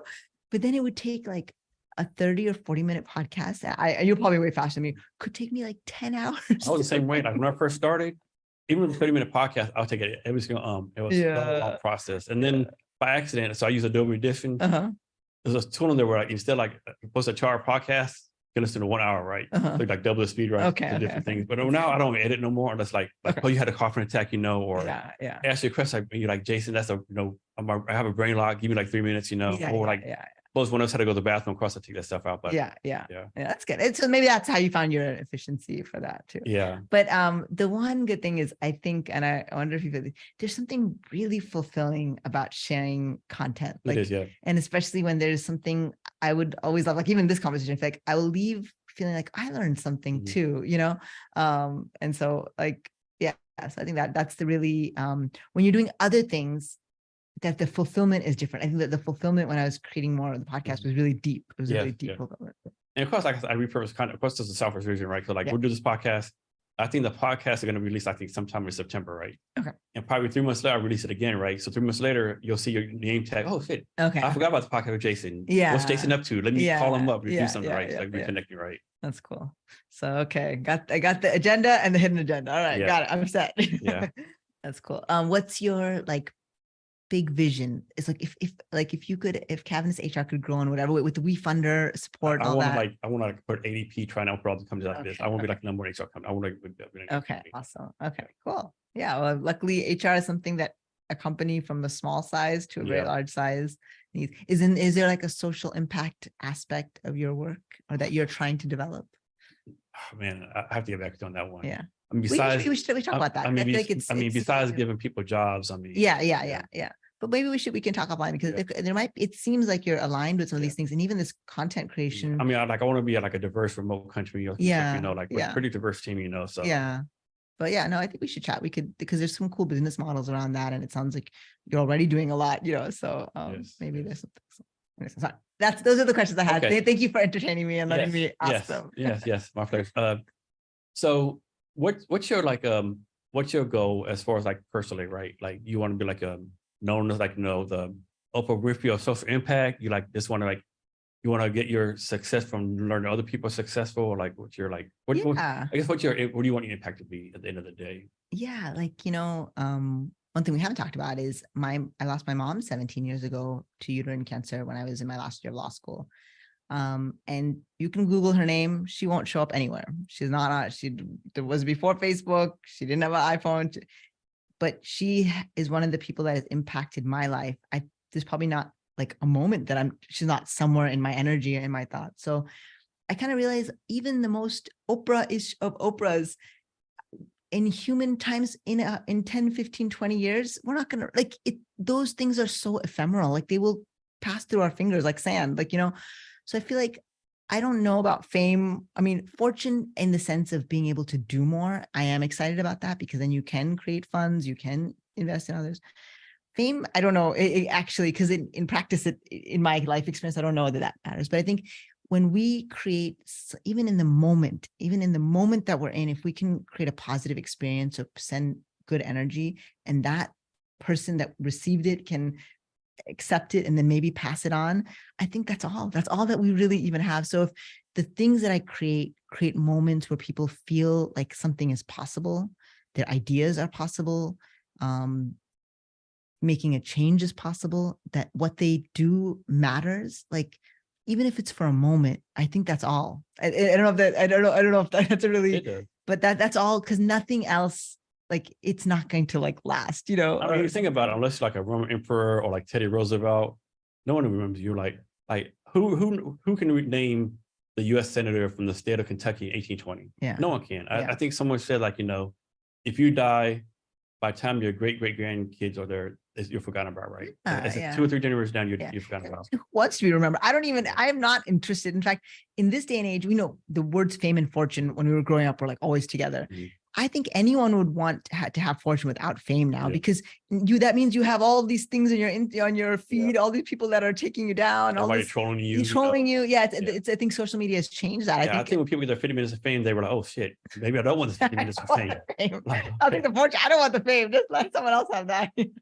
Yeah, but some people like the fame and fortune. Like some people like being famous, I mean, obviously Kardashians are probably the most famous ones right now, Yeah, that's true. And I wonder for them too, if you're looking back on it, if they could have had what they have without having the fame, maybe they would have another, like their pathway to that was the fame. Yeah. But I wonder if they would say, you know what? And I would like to see how it's going to affect their kids in the long run. Like 25 years, like they're like, are they basket cases, or they like functioning members of society, Yeah. And I'm sure there's some probably wisdom that they've learned of how to handle it that we as normalish, but I'm a very normal person. Like maybe I would one day want to know, how did they handle all the negative thing, and I mean, still can you imagine wake up camera and you go in the bathroom, look at this camera right there in your face, you don't make up right. So, but yeah, it's interesting. I feel like when a lot of that was coming up some years ago, like the what do they call it? Reality TV, all that stuff. Now I feel like we're in this post phase where sometimes people don't want, like it, I kind of think that like the kids that grew up with their cute videos being posted, when they are older, they'll be like, that's embarrassing. I wish that wasn't up there, Oh, yeah. Like how many parents, now posting stuff for the kids on social media, right? Yeah. What is this, mom? Like, are you kidding me right now? Yeah. So that's interesting. Or maybe they'll be like, thanks, because now I have this account following and I can do things with it and I can grow and stuff. So I don't know. It's a mix. I think we're in the Wild West. We're still like, we don't know the effects of a lot of these things. We don't know what's going to happen, so we'll find out. So how are you using social media to improve your social impact? Yeah. I mean, I think storytelling. I love storytelling in writing. And I think these methods and platforms give us a way to tell our story in all lengths. And that way, I think it's actually a gift. People in a TikTok, that's like 30 seconds, they can like express so much or show a talent that they're so talented. Then in no other way could they showcase that talent. Like there's a woman that I'm following who goes underwater and then does these cool like dances, but like her angles are very like I don't remember it, but I was like, where else could she showcase that talent? Like, Yeah. you can't do it on a stage. No. Like, how would anyone know that she has this incredible talent, or people, there was one, I don't know if he does things now, but on Instagram, he created these amazing, vegan smoothies that were like, that had like shapes of animals. Like, it was just, I couldn't, it was insane crazy. And I was like, people are so talented. I think that's the one thing that it's unlocked people's ability to share their talent in a way that they want to do. Like, they don't have to go to an agent and say, and prove it to someone. They can just start an account. I have 10 million followers on TikTok, like what exactly. And so I can't think of his name, but this guy said he's a movie director named Kevin. He made the movie called Clerks, like movies like that. He was talking about like, if TikTok was around when he was like making movies, he said he wanted to make a movie, right? Because like there's so much talent that like he would have been intimidated by all the talent. Like, you're like, there's nowhere, I'm nowhere close to this, right? He said, luckily for me, that wasn't around. I thought I knew what I was doing, and I got lucky. He made the movie Clerks, and became a millionaire. Now he makes movies all the time. He's like, if I was today, there's no way I'll put myself out there. But like, I'm nowhere close to this, right? Yeah.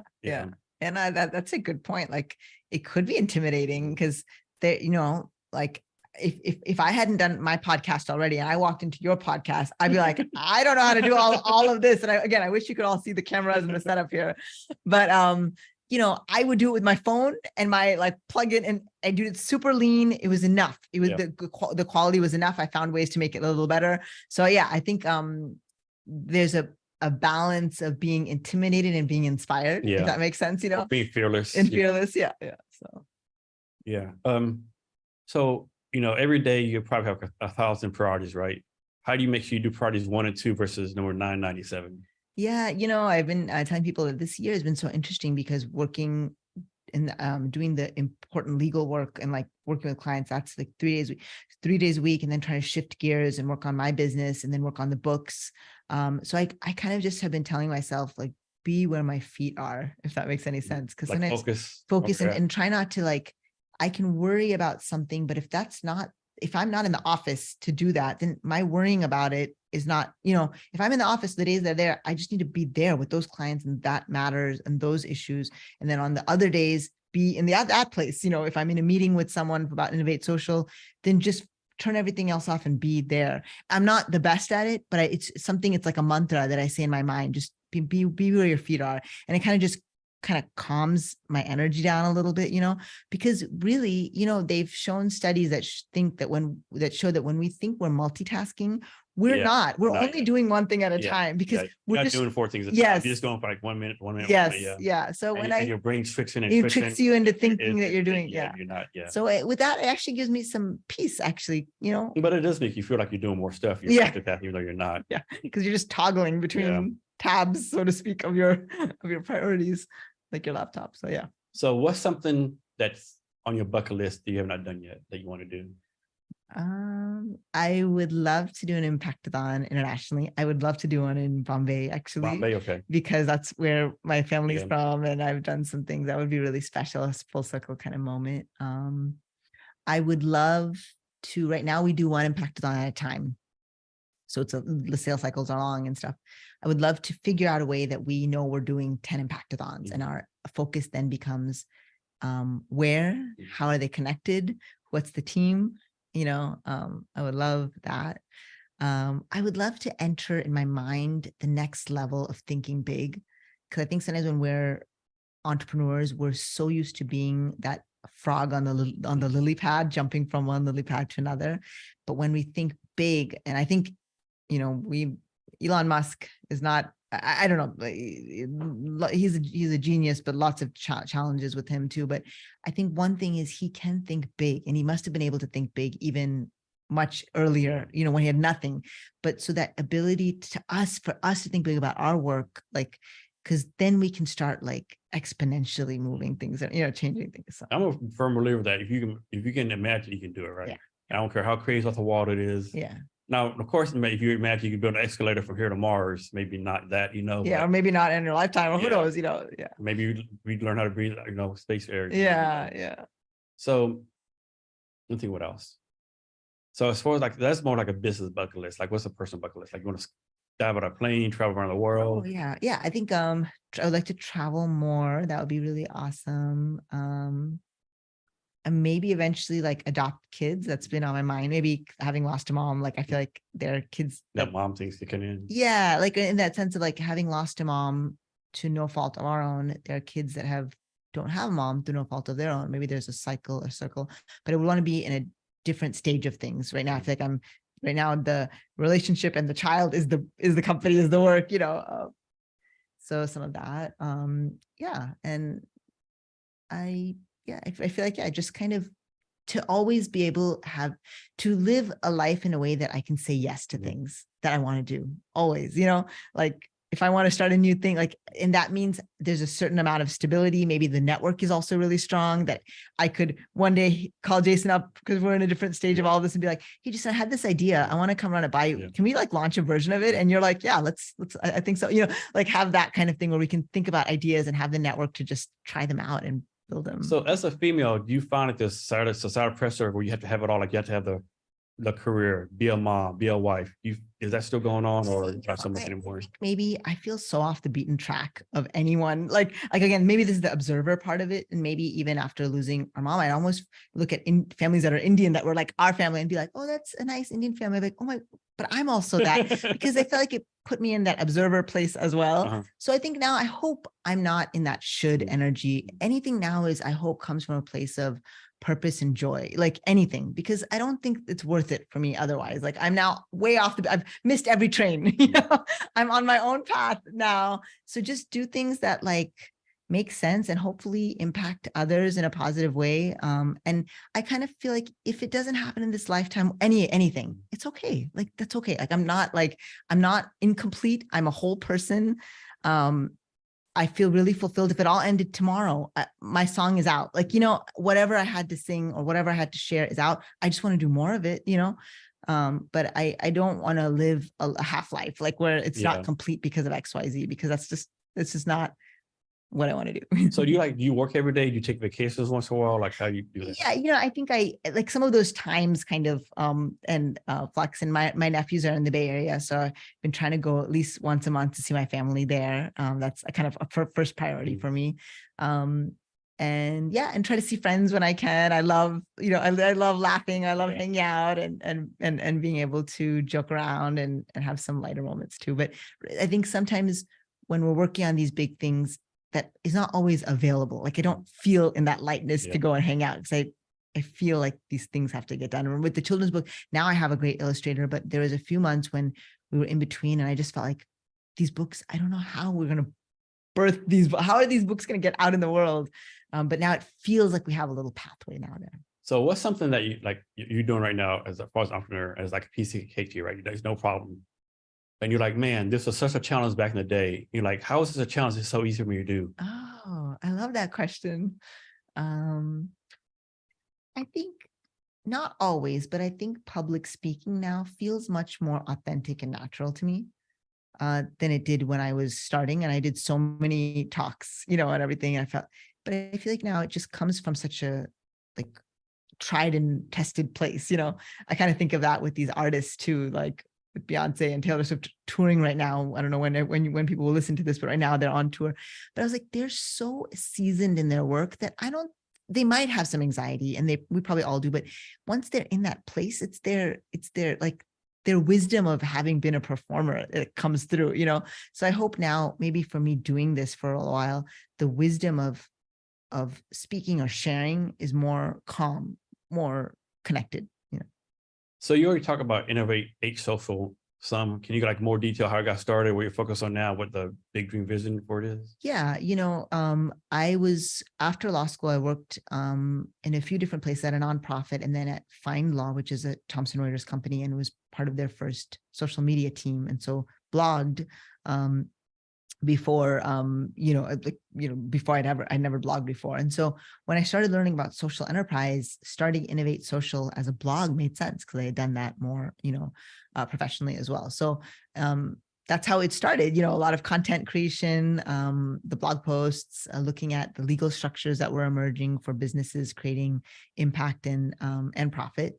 And then that kind of expanded to the podcast, the book, workshops, Impactathon, consulting, and now like the children's books and the the on-demand pitch tool.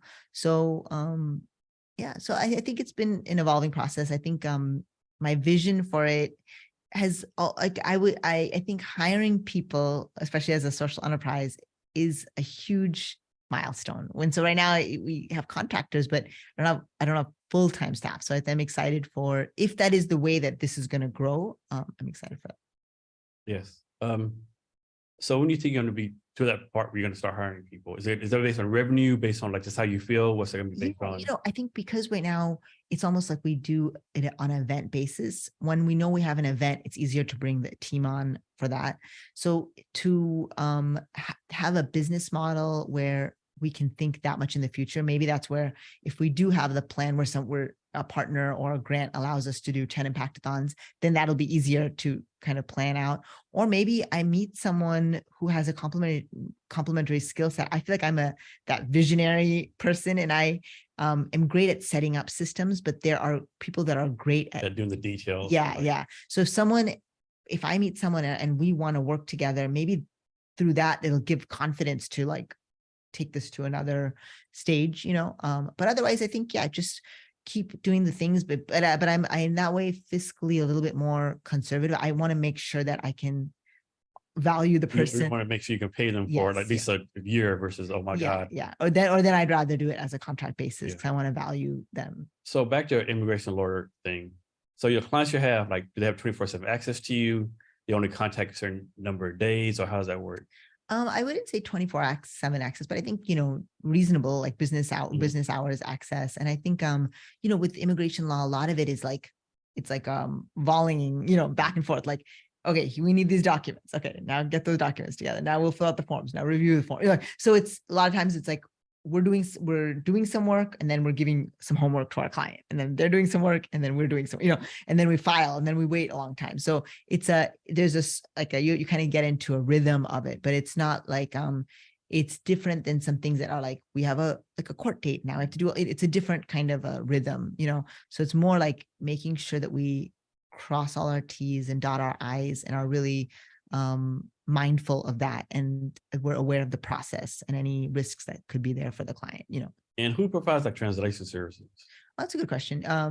It can be sometimes, if it's like for their documents, then they might, for a lot of the documents, they can have someone that they know, like a family member, translate, but they have to make sure that they do it within the requirements for that document. If it's for language, they sometimes will bring in a family member to help, or have a translator to help, so it's a different kind of mixed bag of things. Okay.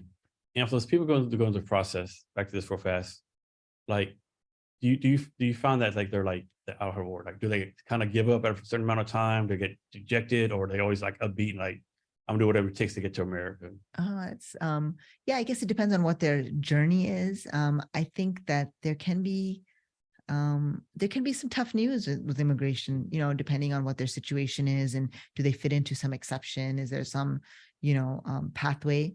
But I think as the immigration attorneys, we also want to be as honest as we can about, the pathway, so that we're not promising something, because that's a tough thing too, right? Someone said like this would work, so I think but then on balance, like, some things just take a while. I always say with immigration law, it's step by step. So sometimes you want to get to the end, but you have to do this one filing, wait for the response. Then once you get your green card, then then you can do the next thing. Then you patient, easier said than done. It's absolutely no. And I think that's why there's a lot of empathy in that kind of space, because it can just take a long time. But sometimes, like, someone's like, oh, I want to bring my family member over. And we say it's possible. It's just that you need to get your immigration status situated, and then you can apply for them. Like, you can, because then you'll if it's your parent or some one of the qualifying relationships, that can work. But you just have to do it step by step. And even though we want to fast forward to the last step, that doesn't work that way. We have to do the first step, respond to USCIS, get their response, get their, and then kind of take it one step at a time. So I'm making this up part, but it's something called where, like, I think like New York City, LA, the Bay Area, Seattle, I think they're famous, like, where, like, if you're a legal immigrant, I don't know what the term is, like, you're an immigrant and you break the law or do something bad, you get to go to that city. What's that called? What's it called? City of something. It was like a big controversy, like Bay City. I can't think what it's called. Sanctuary city. Sanctuary city. Mhm. What is the sanctuary city? Yeah. Okay, I found this on the web for Sanctuary City. What was the sanctuary? Well, that'll be edited out. That's funny. Yeah, sanctuary cities, as far as I understand them, are ones where they're not enforcing some of those, That's what it is. Yeah. yeah, things. So they've kind of, and so that's, enforcing some of the immigration infractions or things like that. So they kind of are often publicly saying that. So it's kind of a sanctuary. Yeah, and I haven't worked closely in those for the kinds of immigration law that I do now. Okay. But yeah, it's interesting. I think that that's a way that some cities have been able to be proactive to show allyship, I guess, and show support, and that's important. And if you're taking like people like Governor DeSantis, Governor Abbott, like sending like immigrants to, like New York City, I think one of them sent to Martha's Vineyard, like Yeah. what's your point on that? Yeah, I feel like it kind of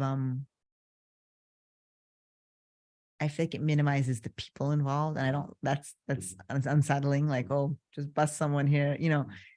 If you heard some of the stories of what people have done for the hope of a better life for their children, it's like it's tough to think that, or like kind of, because it's done often as a media kind of thing, and there are people.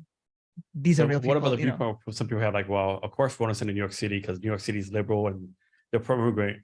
While Texas, Arizona boards are getting slammed. Why not like relieve our pressure and send them to a place that says they want to take care of these people? Yeah. I don't know. I just feel like that's not the spirit that it's done in. It's done in like a way to like, see, look, see, how do you like that? And I think in another way, if we could get people at the table and say, okay, these are human beings that have gone and already been through harrowing experiences by the time they even have the opportunity.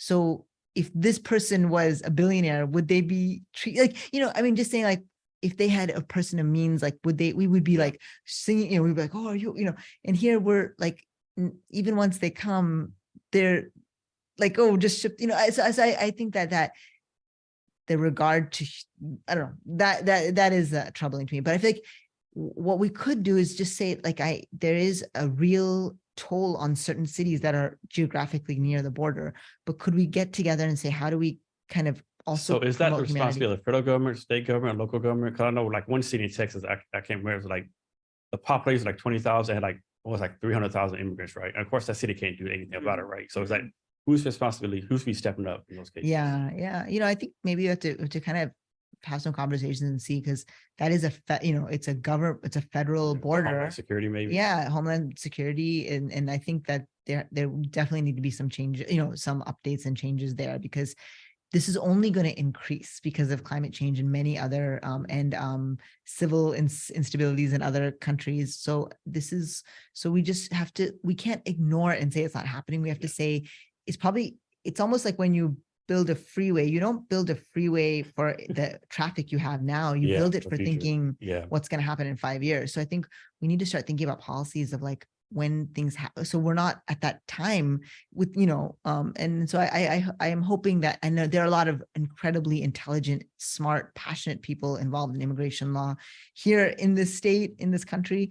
I hope we can, there's some good minds can get around and think about that. So I kind of joke around when I talk about different problems. Like I always say, like, people way smarter than me, way more money than me, haven't figured out yet. So what chance do I have, right? Right. Exactly. So, and I think it would be great to have people who have experienced all sides of this come together, and maybe there are solutions that are both more that kind of elevate humanity, but equity, and also maybe that keep our borders and safety in mind. And it's just that can we get the right people at a table together where they feel like equals and they feel like contributors, and then who will listen to those ideas to implement them. So if I'm just putting this out there, USCIS, US government, if we want to do an impactathon on this, we can absolutely. I think we need some ideas around this, and from people who have lived in and worked in that space. If you could pick one social impact, or like one social impact area to fix, like you give them the power, any unlimited power, so to speak, unlimited money, and you said you can fix this, do whatever you want to do, what would it be? Ooh. I think lately I've been thinking a lot about landfills and waste. like people don't realize how much waste there is in textiles, right? Yeah, yeah. There's so much waste in textiles. Yeah. And I kind of think that there might be a next order of innovation. There's a great company, Aquaga. You may Yeah, have no, heard of them. And they just had, we had a chance to go to their ribbon cutting for this new machine that they're developing. And they basically remove PFAS. They have a proprietary process that removes the PFAS, these forever chemicals, and creates non-toxic byproducts. With the way they're accelerating, they're kind of moving up to an order and scale where they can process, gallons of this, sludge kind of waste that has probably been accumulating for years and years in a shorter time, maybe over days or weeks of, constantly running their machines. So for me, that's a signal that there's that higher level and order of innovation, because they're not going to do it one PFAS at a time. Yeah, no.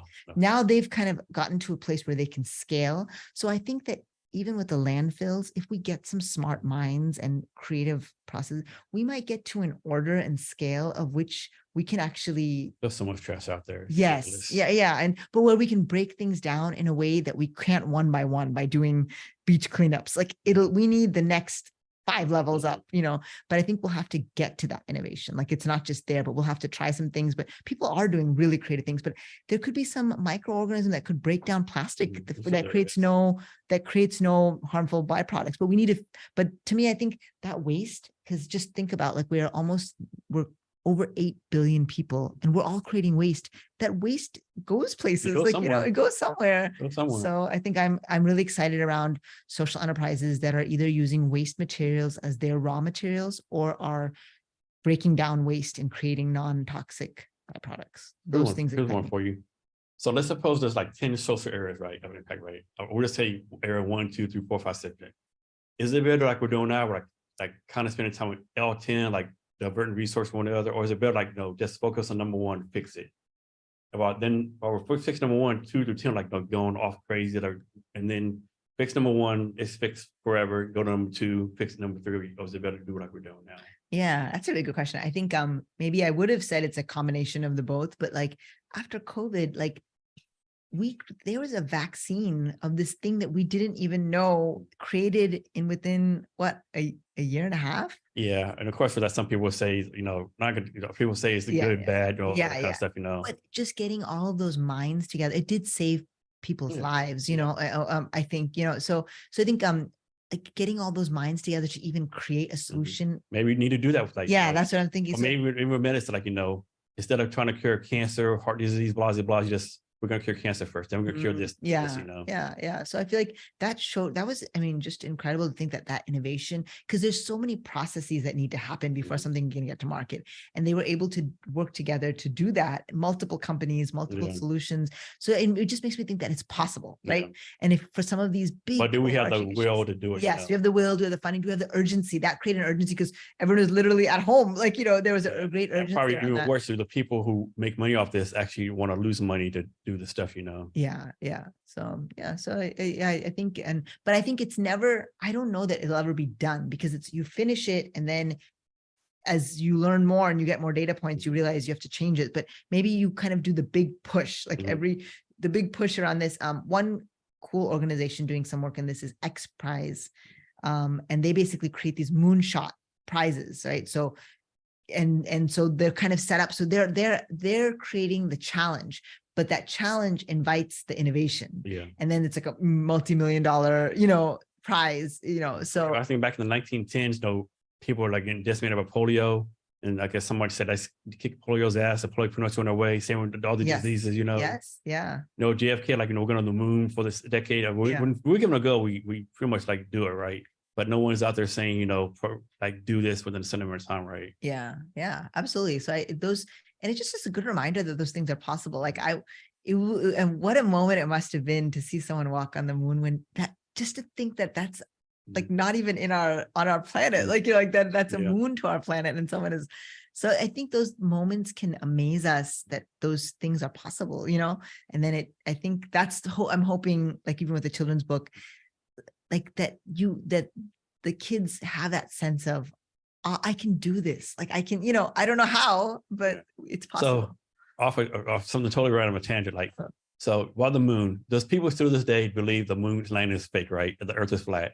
Like, I'm like, obviously you look in the sky, all the planets like, round, right? So why are we flat, right? Like, do you think people just like trying to not make trouble, like just like, I won't say not smart, but like, how do they get this mindset, right? It's Yeah. like, of course, some of the questions are like pretty smart. Like, okay, like if you were the first one on the moon, how's the flag already there, right? Or like, how's this reflected? Of course, there's always like explanation for the stuff, makes sense, you're right. But like, some people like, no matter what facts you give to them, like they don't believe it, right? Yeah. It's hard to know and like how to change someone's mind. I think, and it's like you said, it's not even education always, because people can feel like education is biased. So I don't know. I feel like maybe you have to experience more. Hopefully, maybe as more of these trips are going up to the moon or going out of the, people will experience that and say, oh, it is. I don't know how else do you do that? I listened to a podcast today. They're talking about how people still believe the earth is flat.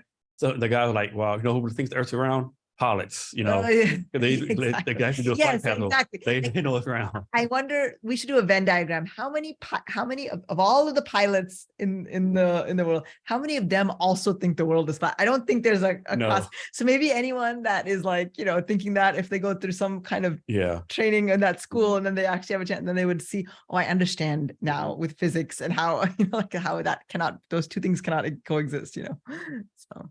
I know exactly. So is there anything I sort of asked you that didn't, anything else you want to talk about?